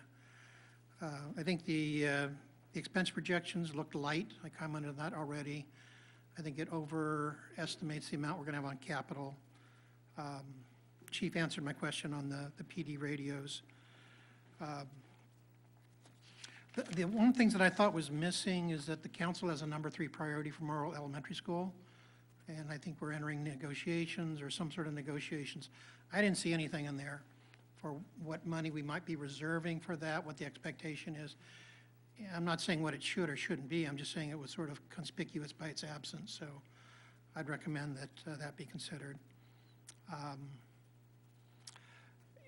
think Director Conrad mentioned a couple times the budget does refer to proactive measures to boost revenues. I didn't see any specific measures in the budget. I think the work that Brian and Jean are doing kind of contributes to that discussion, but we need to sort of get beyond kind of the general and get down to the specific, what we're going to do to actually increase that. And I think I'm sensitive to adding several major capital projects. I think the budget referred to 45 active capital projects, and we're adding even more. And I'm just concerned about delivery. Are we simply setting money aside so maybe something will get done 5 years from now? No judgment or disparagement on staff. I just think we're reserving money where we're not going to really spend it. And to some degree, once it sort of leaves Q&E and goes into the capital, we don't see it anymore and can't kind of reappropriate it for other uses. So I think we need to take a real practical look at that. One opportunity I see is that we have a year-out projections for the sidewalk and street tree replacements. It would be nice, appropriate, if we could take those planned expenditures and focus them in one area. I think the council has a strong directive to do some revitalization in the downtown area. We can focus that money on Main and Morro Bay intersection, Morro Bay Boulevard intersection. Fix it, get it done right, and move on to something else rather than kind of a collection of one-offs. And then I think on the reserve policy, I thought the section on reserves was excellent. It also reminded me that we should be thinking about current year revenue supporting current year expenses, and that we should not count on the general fund reserve to simply give us 3 or 4 more years of grace before we actually start balancing those budgets. Instead, as we look at the reserve policies, let's look at whether we have underfunded vehicle replacement reserves or other reserves. I think in the case of Q&E is being asked to spend $175,000 on vehicles. That money's being put over into the vehicle reserve fund, which probably should have been funded or populated already. Again, I think that maybe it's simply a matter of what reserves we call those, but I think that when we're talking about using direct Q&E money to paint a building or resurface a court or buy a new car or a new truck, I think that should be handled in the reserve policy, so that'd be my request. So those are my comments. I don't think there's any agenda correspondence, was there? And I'll ask if there's any public testimony on this matter. No. Any AGP, anybody in the queue? Hi, Chair. There are no raised hands in the Okay, queue. Okay, I'm sorry. Worries. Yeah, this is more of a general question, and I also just wanted to thank Director Conrad for taking the time to meet with Jean and I on Friday and answer a lot of our questions then, and for Chief Watkins to talk us through things, especially the safety implications of the new equipment. There's been talk about, pursuing other funding, whether that's state grants, federal grants, and this is from my understanding too. I'm wondering, do we have specific staff who are dedicated to researching and applying for grants, or does that responsibility fall on department leadership? Let me answer that question. In general, yes, it has been distributed among the departments. Each department will pick up on the grant opportunities. We do receive grant opportunity announcement from the city's state and the federal lobbyists. When we receive those, the Public Works Director, especially when it's pertaining to infrastructure issues, and they'll take a look at it, and then a lot of time, which is distributed among the departments. And moving forward, we are considering a shared position to be more dedicated to grant research. Yeah, that's great to hear, and that was going to be my recommendation. Understanding, so it sounds like there's communication coming from lobbyists that then gets transferred to the departments, and it falls on department staff to decide whether or not to pursue grant funding? No, it's the grant. The grant situation is that a lot of times, when the grant opportunity come in, somebody needs to do research and then provide information in order to seek the grant. And information, that is the time-consuming piece. You have to get your information together, and sometimes grant ask for shovel ready, so you have to have a design together. So that's, in order to apply for certain grants, and you would need to have your design ready, and then we sometimes not, and then we'll work on the design ready for a few years, get our design together, and then you wait for the next cycle. It's a department will look at it from their capacity perspective and then from the needs perspective.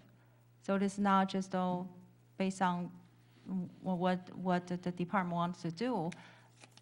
It's really come down to the city council's priority, and the department will discuss that with the city manager, and city manager will do alignment with city council strategic goals, and then that's how we decide if we want to pursue a certain grant or not. Okay, thank you. I'm just trying to understand how the process works currently, and yeah, sounds like that there's conversation maybe for adding staff around that, so. Well, I wouldn't say adding staff. We do have a plan in a proposed budget for a position to potentially do some adjustment to the position, and then so that the position can be partial of the responsibility would be for grant research to support departments on that. I see, okay, thank you.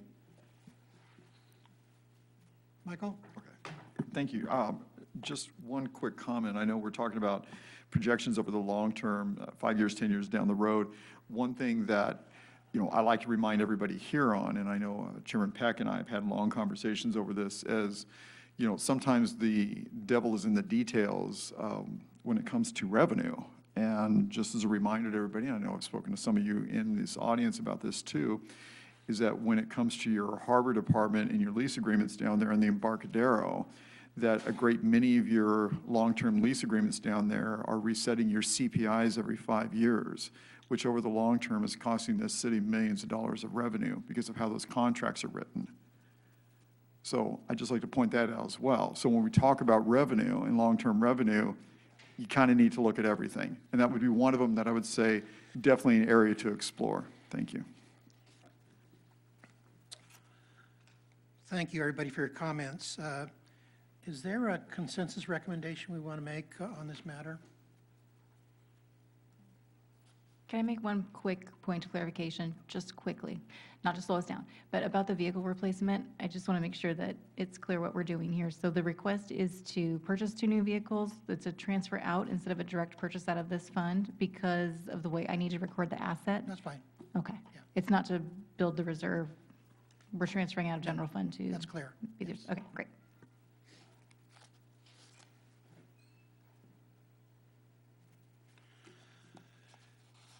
Any recommendations? I had a few comments. I think others maybe not. How do you want to proceed?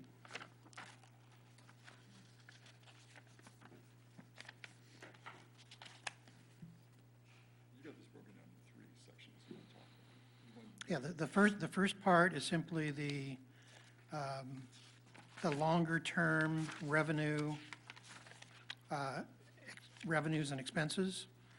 Next, we'll deal with the Q&E, in particular, the current year Q&E requests, and then move on to the balance of the budget. Just to get the conversation going on this, I'd be willing to go down the path of saying, give a motion or a direction or level of consensus that this board would recommend that, one, a deep appreciation for what staff has done here, giving these long-term projections, and to continue more so these types of discussions. It's especially helpful for us up here, to look at things like this instead of just coming in here every year, which sometimes that can happen on boards like this. So I would say that a direction be given that we continue down this path of doing long-term projections. If we can more so incorporate, I think some of the things you were talking about can we do it not just for revenue expenses, but long-term projections over potential projects or requests for projects coming up down the road as well. Yeah, That would be, capital needs. yeah, capital needs. And granted, those capital needs, a lot of years are going to be, oh my gosh, nobody saw this one coming. Absolutely. But there's going to be times that we know something is coming down the road, something is breaking, something is falling apart, or potential harbor problems or retaining wall problems or something like that. Maybe we could kind of incorporate that too into this motion as well, if that gets the ball rolling on this discussion. Well, we threw around a few times on the revenue part. I think the absence of the real estate, can that be part of some projection in their future, as if we don't have any? Sure. We brought it up a few times, and it's a huge piece that somebody, brought up the school property, which would, then where's the revenue? And Okay. if we're looking long-term, that seems to be something that would fit in there. So, Brian, are you referring to more active assets. real estate function, or? Just that they have their real estate assets, if that's going to be used as a revenue source at any time in the future, it certainly isn't reflected in any of the projections. You're sort of starting out as the motion maker. What do you think? Motion maker? Because we're going to need a motion by Wow. somebody. Okay, let me try this. I'd make a motion that, one, we present to the city council the points that were made up here, which is number one, to take a 10-year review of the potential revenue and expenditures that have been presented to us. Number two, for the city council to start discussions and/or staff to start discussions over, long-term projects that they see coming down the road potentially. And I know a lot of that's going to be just not pipe dream, but, of, hey, I think this might happen down the road or something like that, just to kind of give people a long-term ballpark over where things are going. And then to Brian's point about real estate and about land. I think what I'm saying is if we're looking at revenue and we're projecting it out 8 to 10 years, and we have the asset base of this real estate that's being looked at as a moving piece in some revenue for other projects, I don't know where that, it should fit somewhere. Yeah, it should fit. That I would say also in that should be a review of, long-term real estate in terms of projected revenue for that real estate that is already coming into the city. Is that my? That's one piece of it. Okay, well, tell me the other piece. Well, the one piece is like you're saying on their rental stuff. I'm saying they have this cachet of real estate assets Right. that they may want to use as revenue for example, purchasing that school property. I know Emily looks like she's going to say something to help us out on this right now. Save us. So you're requesting that we estimate the value of properties and include potential sale of properties in our projection? We have been trying to get a strong agreement of that assessment of the real estate assets. It looks like there was kind of a going over of it, and again, if you're looking at revenue and looking at revenue long-term, it seems to me that would fit in there. If it doesn't, it doesn't, but. One other point, I know that Director Singwald is not here today, but I understand that he is actively working on this property assessment. I know he presented a preliminary strategy in April 22nd council meeting, so have, Let me, is that ongoing? Is that getting more refined? And then we have our own estimates to add to it too. as far Sure. as our task I would hesitate to add any projected revenues into the long-term forecast without a plan from council that they want to sell properties. So I think we need to go in Sorry, order. let me just, on that, I think it's less about if they want to sell properties today as much as what do they have if they wanted to sell or buy something in the future? In other words, a good accountability of, oh, hey, we do have revenue within our portfolio for our real estate, so we could move ahead in this project in 4 years that we hadn't thought about. I'm just, You want to see the value of the properties recorded somewhere? So let me suggest a motion, because I don't want to Yeah. continue to go in a loop on this. I think the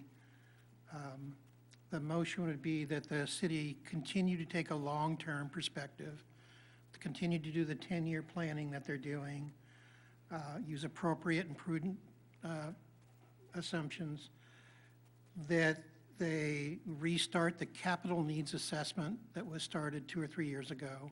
I think that's been on hold.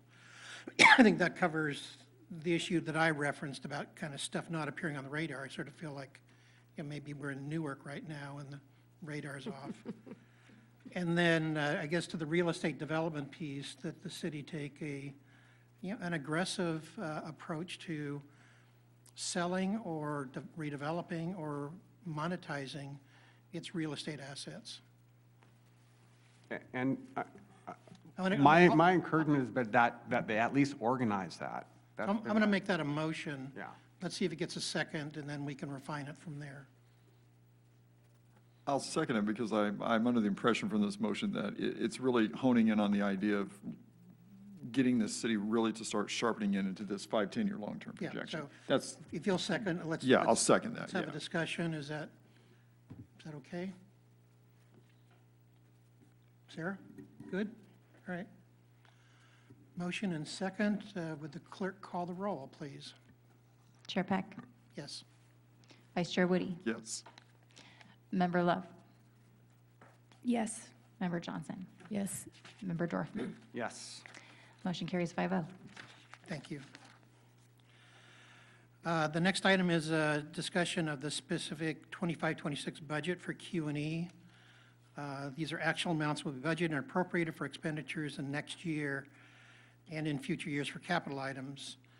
Were there any specific questions from the committee on the proposed expenditures in the budget for 25-26 specifically from Q&E? Michael? Yeah, just real quick, the storm drain assessment, what's the time frame for this and how long until the assessment gets back to us? Because this is a really important project. It's a great project, absolutely. Director Kwolek had to leave, so let me see what I can do to answer this question. I'm just going to pull up the digital budget book. I'm assuming it's going to be in this fiscal year.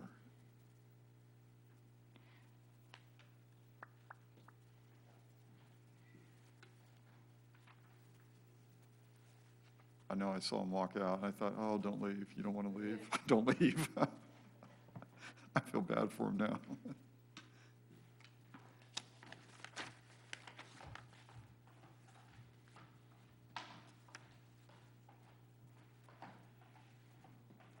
I'm sorry, I don't see a timeline here, so I don't have anything to quote. That's However, fine. It's- I do think this is a priority. Yeah, priority yeah, for the absolutely, team. yeah. Because I know this has been a pretty big, I put that on YouTube, a pretty big priority for everybody, so Right, yes, anyways, yes, indeed. okay. Or, Sarah, any questions? No? Brian? Jean? Yep.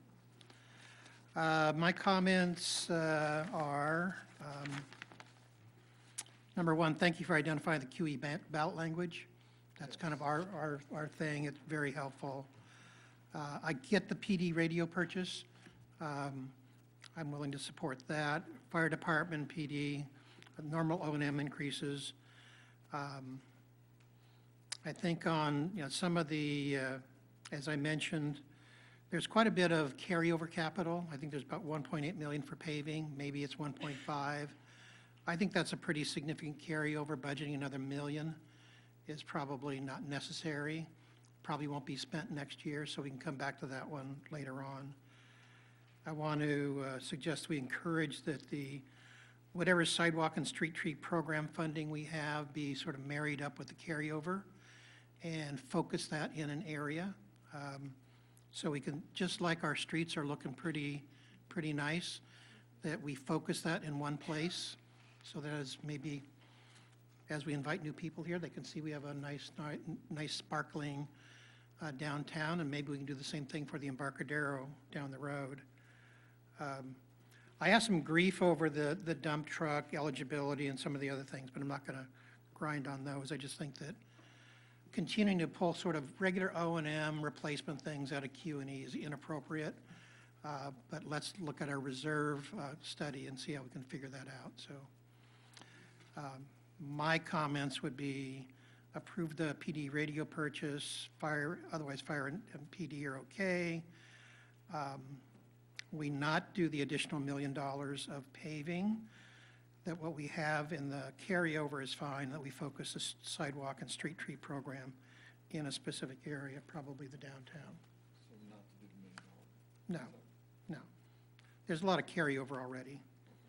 And again, I'm sensitive to we've got lots of projects that have already been done, lots that still need to be done, including the chief's radio, so let's not pile more on it. That's my opinion.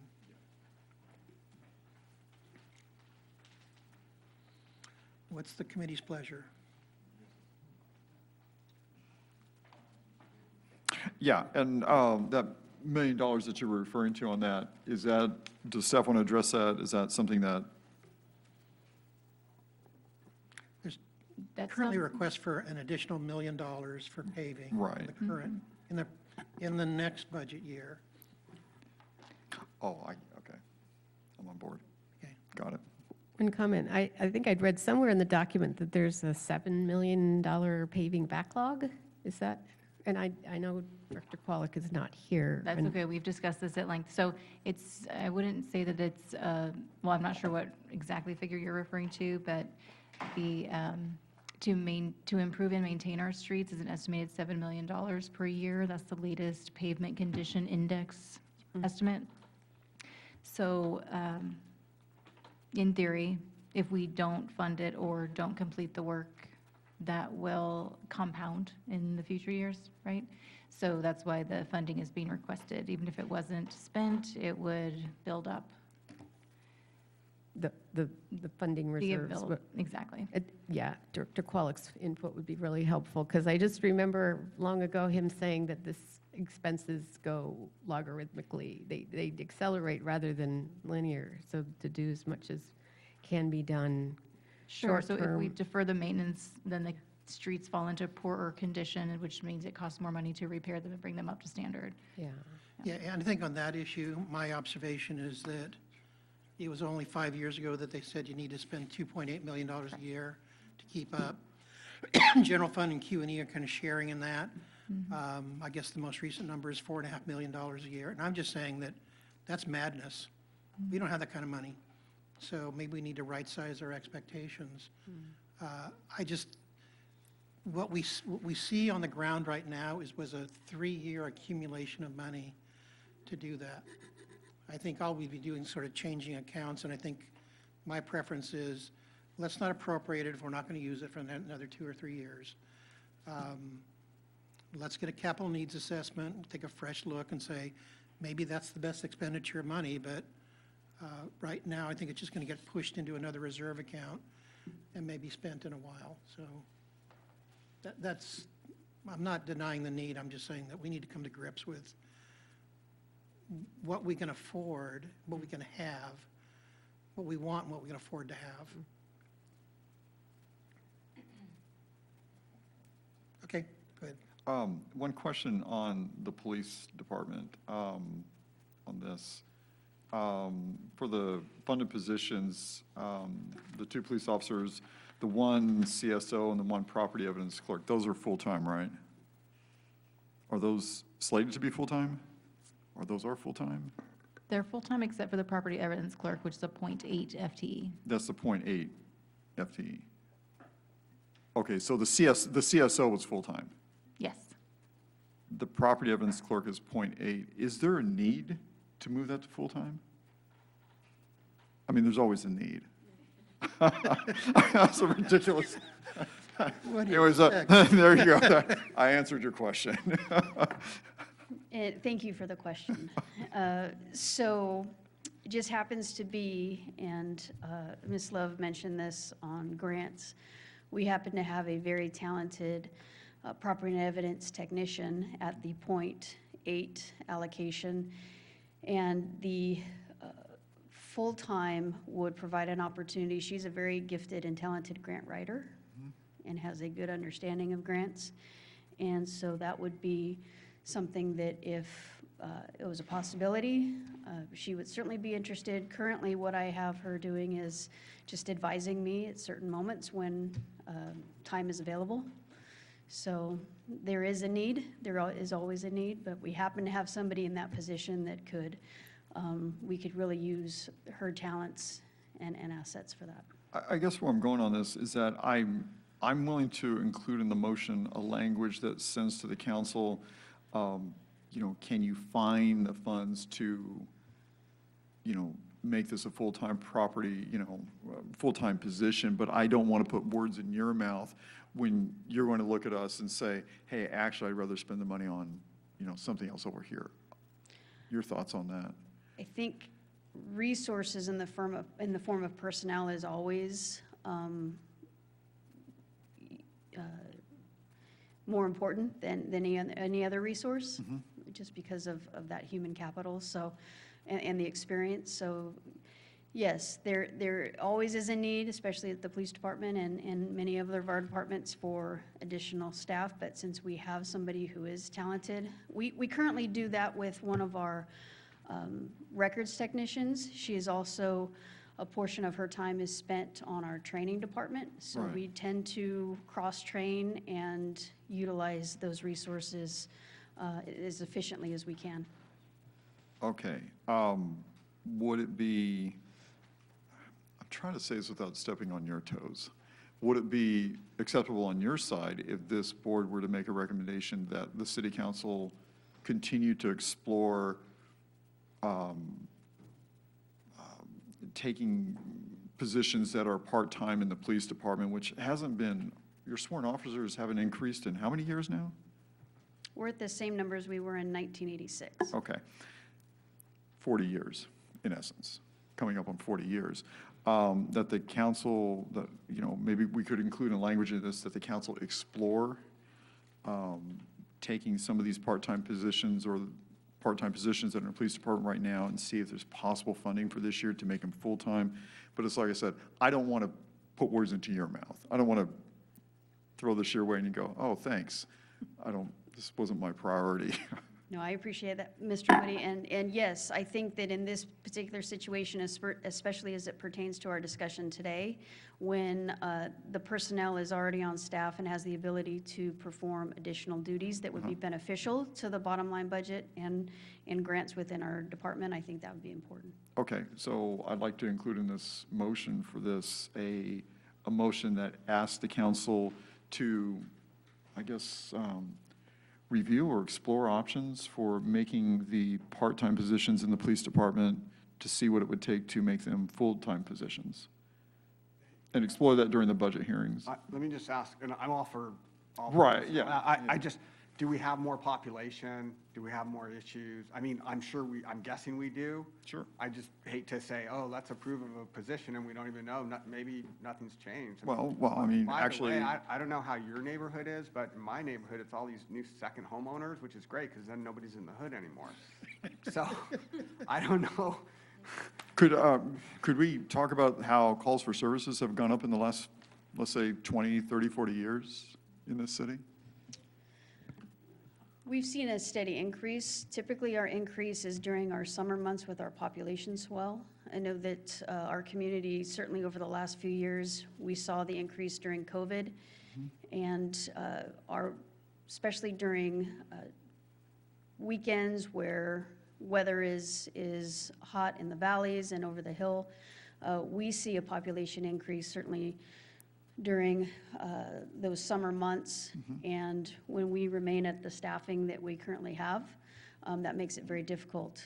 Some of the things that I've spoken with our POA recently is the fact that we have a large demand and a time demand when we take somebody to jail, when we end up on a mental health hold or some sort of medical hold, where we then leave our city with one officer at any given time during the week, weekends, evenings. So there is definitely a need. I know that we are recently completing a demand study through the fire department, and they also studied the police department as far as the undedicated time versus dedicated time.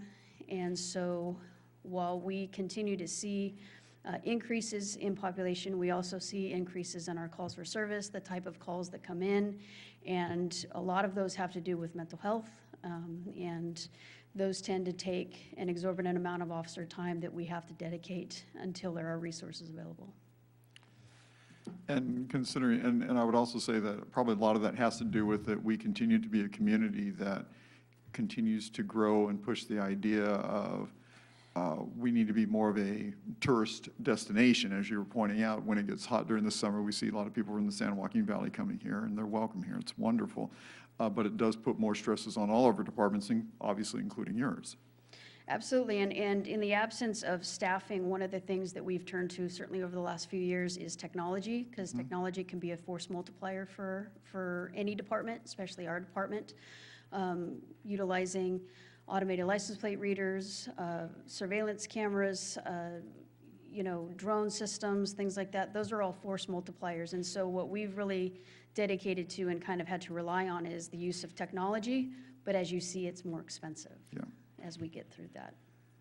So one of the things I might suggest, because the city is going through a standards of coverage study for both police and fire, I think those will speak. And I think that's coming out in next month, July, August, something like that. No, the fire is going to make a presentation next council meeting. Okay. I think that will answer your question as to whether we're understaffing police and fire. I think they'll have specific things about, do we have enough officers on at the right time? Do we have, are we responding to a medical emergency in a short enough time to make a difference? So what I'm going to suggest is that we encourage maybe the council to reevaluate the staffing for police. Yeah, and I think that's a good way to put it. And I think that's where I was trying to go with this, is that, because it's something that has bothered all of us. You and I have had talks about this, and I'm sure there's some phrase you can say about, straw in a milkshake or something like this at this point. I don't know, but whatever it is. So, If I could interject here, I'd say typically these requests are initiated by staff, and so we're a little bit a cart before the horse here. Right, yeah. Certainly appreciate the support that you're giving the police department. Yeah, because it really comes back to something that we've all discussed up here, and everybody's discussed, which is this is the backbone of, Q&E, police and fire. Right. At this point, we don't have anything for you to make a recommendation on regarding that staffing, but you could That's, provide support. well, police that's what I was saying. It's making a recommendation that this be explored, whether it be through your budget hearings or through the staff council or whatever it is. Because that is, I thought, what we're here for, is to give recommendations. Hey, Mike, can we also maybe look at it on the recommendation, make sure we look at it also maybe it's seasonal, like other tourist towns, at least? I love to start somewhere. So maybe seasonal, they get the kind of support they need and see where it goes. I just want to make sure that as the governing board that does Q&E, that's doing this, that when we talk about prioritizing this type of stuff, that we really do mean it up here. I want to make sure we understand that up here. So, there you go. Okay. So this is one where we do have to have a specific motion that's acted on. So I think the things that I suggested, and those are just, is the no additional $1 million for paving, the PD radios, okay, fire department, police department requested staffing, that's fine, and that we focus the sidewalk and street repair. And I think what you're saying is that reevaluate the, during budget year, the, maybe mid-year budget with the standards of coverage and some, does that sound about right? Okay. Sound about right? I'll make that motion. I second your motion. Okay, is the motion clear? Kinda? May we go over it one more time? Okay.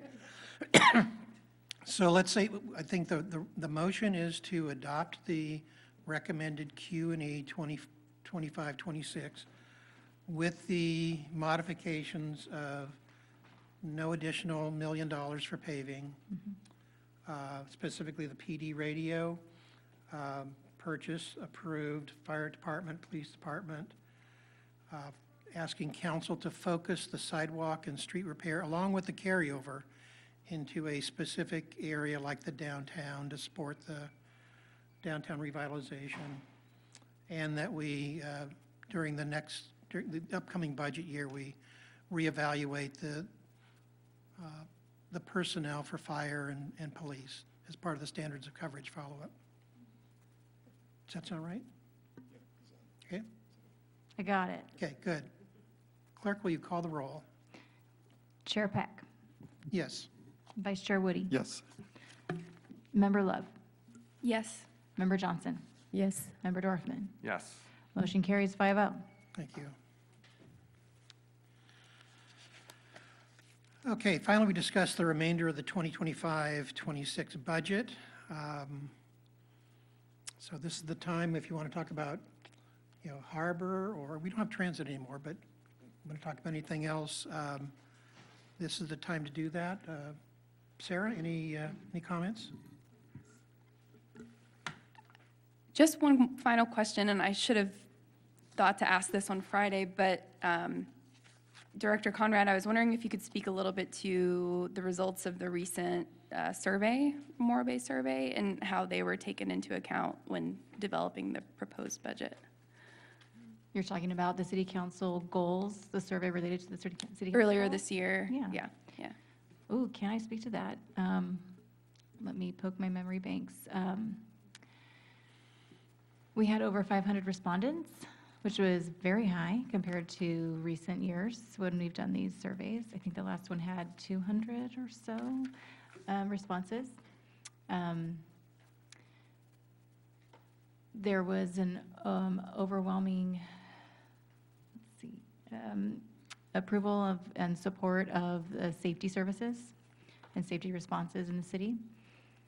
There was some feedback about not being so pleased with the permitting processes, which is why that's a council goal to improve and streamline those processes. And that feedback was taken into consideration when council developed their goals. So that's part of how we wound up with the 3 goals that they have for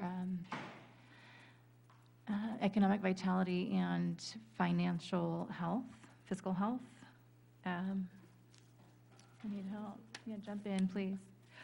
Okay, Director Khan did an excellent job. Let me just add to that. And yes, the survey received over 500 responses, which is never the best result ever. And as she stated, that result has been correlated into the entire consideration of the city council goals. And as a result, there was 3 goals being generated, and then the city council being considered by city council and then being adopted. Goal number 1 is economic vitality and physical health. Number 2 is infrastructure resiliency. And the 3rd goal is more elementary school, the school side. The survey is part of the public outreach process for the goal process. We also had a workshop and also had interactions with advisory committees. We also received the public comments. So altogether, that's how we generated the 3 goals.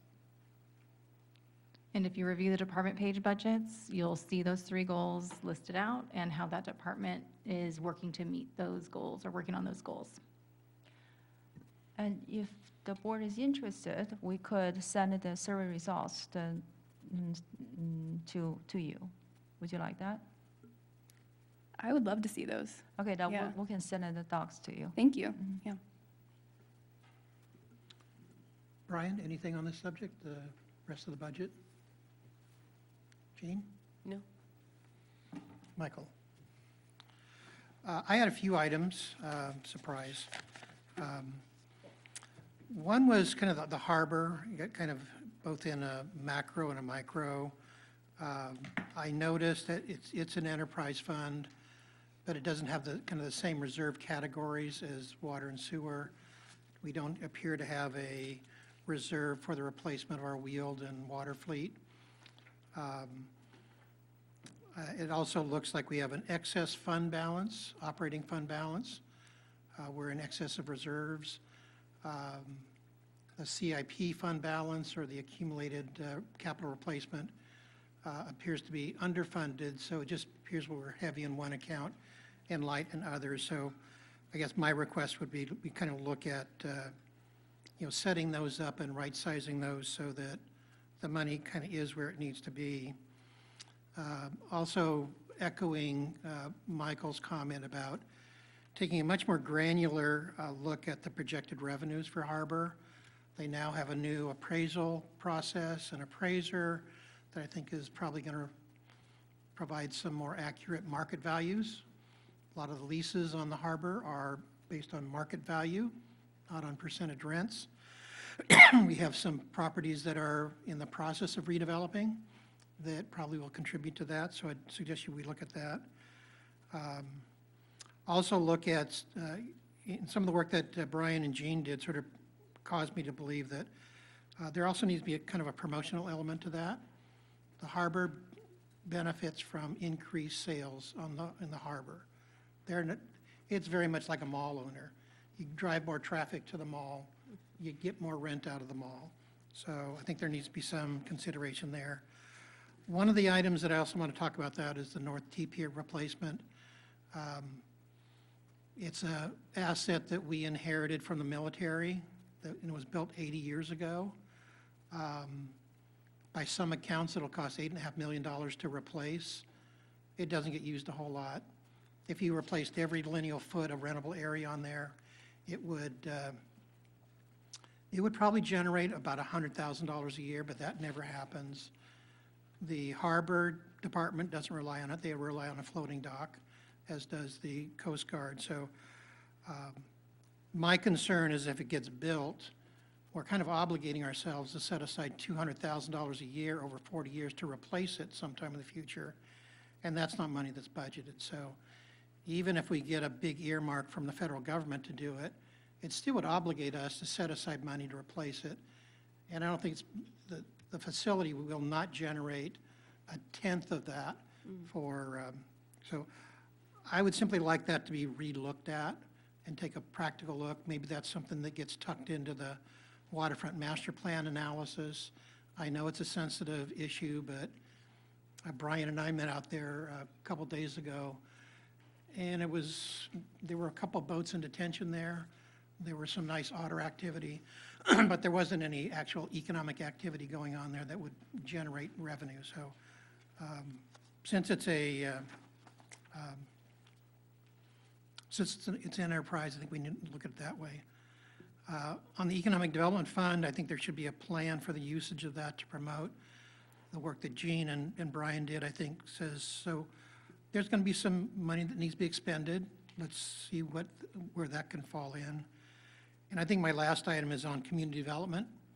I was involved in the last fee study and cost recovery study that was done. I think the expectation is that community development as a fee-for-service entity would have a pretty high cost recovery ratio. And the calculation that I made was kind of in the 30–40% range. That doesn't appear acceptable. So either we're overstaffed, which we may not be, there's not enough permit velocity, or we're underpricing it. So some combination of those things need to be solved. And so I'm happy to know that we're actually reevaluating that. But that seems like one department that isn't an enterprise that ought to be a very high cost recovery department. Those are my comments.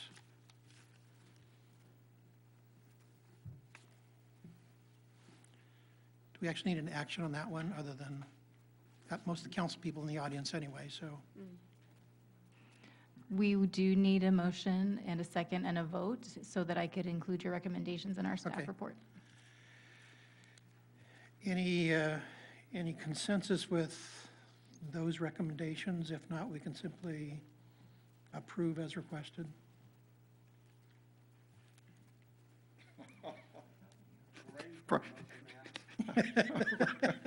I was, well, I don't want to take away your fun today, Brian.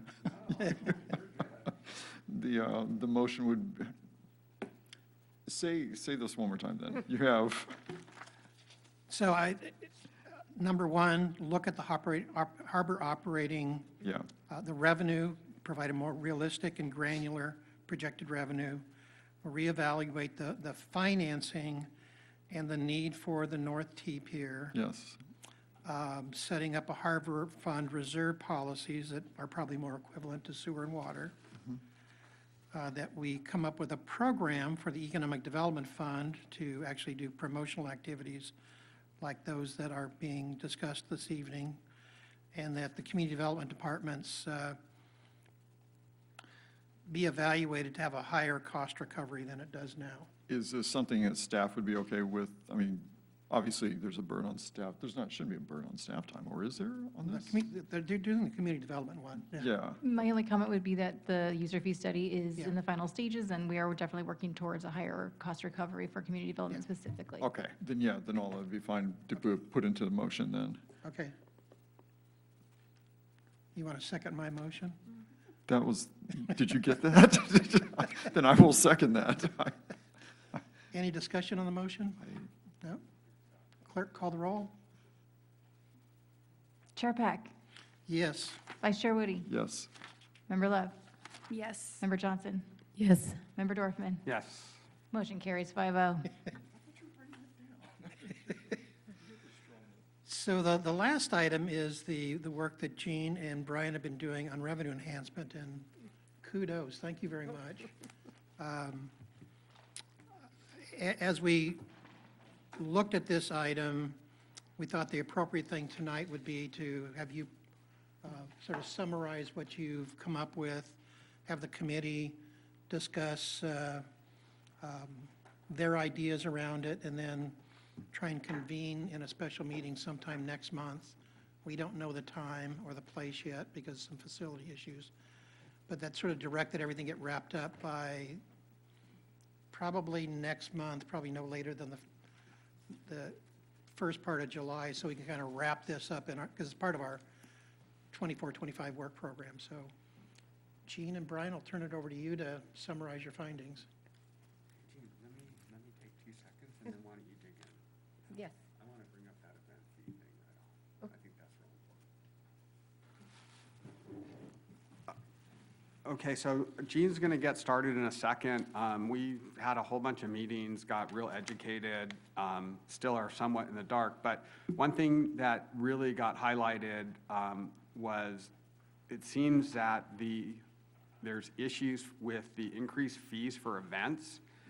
And if we're talking about bringing in revenue and we're looking at our events and people coming and everything that's happening in Morro Bay, and then we're getting, you know, marquee groups like the World Surfing League and stuff not coming back and saying, hey, we're starting the fee structure that we're having to pay is increasing and it's a real burden. I just wanted to bring that up to begin with, because I certainly don't know how that all works. I don't know how it gets to where it is and how it gets to back. But we need our events, and we certainly need them seasonal, and it's a big deal to keep those rolling. So anything we can do for people who have been holding events here and bringing in huge amounts of publics, the birds, the kites, the surfers, just on and on. You know, we had the Pirates and Mermaids, we had the Mercedes Club with all their cars. That's where I just wanted to throw that out. And then Gene, if you want to get into our outline or however you want to do it. Okay, well, just like Brian said, we've talked to a lot of different people and organizations, and I've got great feedback and input from Steve, who's been in this area for decades. So looked at a combination of ways that we can both expand our revenue pie, also ways to find new forms of revenues from existing resources and leverage our unmonetized property and other assets. So there's quite a bit to be gained from both the potential recurring new revenues as well as one-time sales, because we do have, as Steve says, an embarrassment of riches in terms of our land and other assets that take account of this extraordinary natural beauty. So got five top recommendations, some of which are already being studied quite in depth by the city. And we, just based on timelines of people's projects, we haven't necessarily talked in depth with all the city staff about this. So this is a good first cut to start getting some feedback on, you know, feasibility and attractiveness of these different approaches. Because all of them are going to require expenditures of city staff time and council time and investments. So just we'll throw these up against the wall and see what sticks. And we've got some very high, you know, pie in the sky revenue estimates on it, but it's a good starting point. So the first element that Brian and I settled on was, and this struck me too when I saw the Visit Morro Bay presentation on tourism, where we get these 760,000 visitors per year. Great amount. We're doing well, better than, you know, most of the county and probably most of the state. But the focus is on the heads in the beds, and we have, in fact, day visitors have gone down over the last 5 years, 6 years. So that's one element that we see under addressed here is the young student population who has tremendous buying power. You know, particularly Cal Poly, but of course, you know, Cuesta, and then just younger demographics in general. And we see some, you know, fairly straightforward efforts that we could take through, whether it's city staff or whether, you know, our existing organizations working together with city staff and our advisory people to attract increased young demographics. So, and I've talked about this in the past. One early or relatively easy way to do that was start really targeting the the Cal Poly Wow Week introduction to the area and get that population of 5,500 new students to introduce them to Morro Bay and to love it and come back here and spend lots of money for the next 4 years. And then just around that whole younger demographic, there's just a lot of other complementary efforts that could be done as well. So, again, pinpointing the outreach to the Wow Week people, wanted to mention that an existing part-time business is already attracting the Wow Week 200 students to use the sauna and plunge in the bay. They've already got that set up all on their own, and so we could potentially get some more businesses lined up and target the, and again, we're not going to be determining the specific tactics on doing that, but just throw out ideas for various others to implement. Another gap that has been mentioned is attracting some high volume, trendy type restaurant to the area. We have great restaurants, but they're, we could benefit from more diversification. And just one idea, very specific idea, just because it's one that a restaurant I like that has a national profile. They've been on the Diners, Dives, whatever, down in Grover Beach. It's Spoon Trade. They're in a strip mall right now, and they lost their lease. So, reach out. We've got available locations, and we've got the advantage of having tremendous, potential waterfront views or whatever. So the other thing that, and Brian is a big fan of this, is developing that incredible resource down by the Rock, where it's just a natural venue to create a great scene, and we could have a whole food truck type community. And just while we were talking about that, I just read an article on how Salinas just set up their own monthly meetup, and they were overwhelmed by thousands of people coming to it. They predicted hundreds, and we could do something, again, that's very young, appealing, and relatively, low infrastructure investment, just has to do with permitting and music, and again, that ties into all the what appeals to younger demographics. So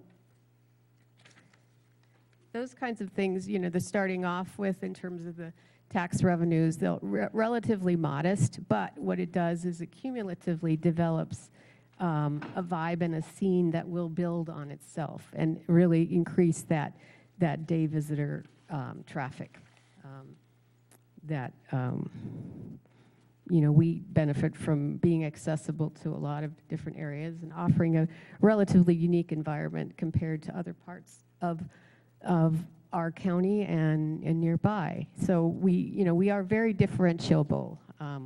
We're different from Pismo, Avila, Cambria, SLO. So I think that we could yield quite a bit with some relatively modest efforts there in terms of outreach and targeting. So that second area we looked at would be, and this has been talked about and studied, and I know Steve's been involved in detailed research on this, is a paid parking program for maybe specifically targeted at the Rock, because the benefit of that is we can funnel those, we can more easily get approval by funneling all those revenues into what I think are badly needed improvements to that Rock area, whether that's the bathrooms, whether that's accessibility to the beach, which, even for me, it's hard to clamber down. We can get, more interpretive things highlighting those amazing otters. There's just a ton of things that could be done to really upgrade that and make it world-class, because we do have a world-class offering between the harbor and the otters and the Rock and the ocean. It's just, and the dunes, it's unparalleled, just the diversity there. Plus we've got all that commercial retail section. So We see some pretty decent revenues from doing both per visit charges and then modest local permitting for locals to be able to access that area. So the real big hitter, and I think we saw Erlen come in, so this is great that he's here, because I know he's already working on the city property portfolio. That's really the one that's going to be the biggest revenue source. We've got one of the things that I started researching, because I started walking around seeing to all the city-owned properties, and the one that really stood out to me was the 1700 Embarcadero, which is, I'm not sure if it's 10 or 20 acres or which part is developable, but it has tremendous potential for being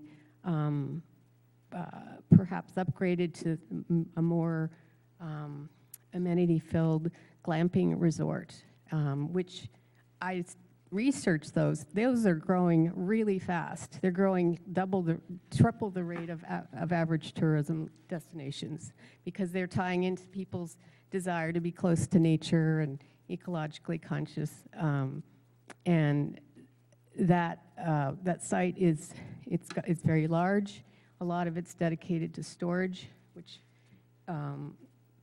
could be aesthetically more pleasing, and we could get quite a bit of revenues and still even retain that property by the city by getting the, I think I estimated an additional $88 per overnight site compared to what the current fee structure is for that one. We've got resorts in the county already doing that, and as I said, it's one of the fastest growing segments of tourism right now. So you could look at the Sun RV and the Flying Flags Resort in Avila, and they're at capacity. And just going back to one of the things that Steve pointed out is our Morro Bay State Park was ranked #1 in the state of all 280 parks, and that says something about what you can't even get a reservation there. I think and Morro Strand is also at capacity. So there's this huge demand for this location and for those sites for RVs. So we could, that would be, no question that could be a great success. And it also would be, importantly, more easily compliant with Coastal Commission type requirements for that sensitive site. So we have 5 minutes left on the Okay, on the so. meeting. Oh, of course.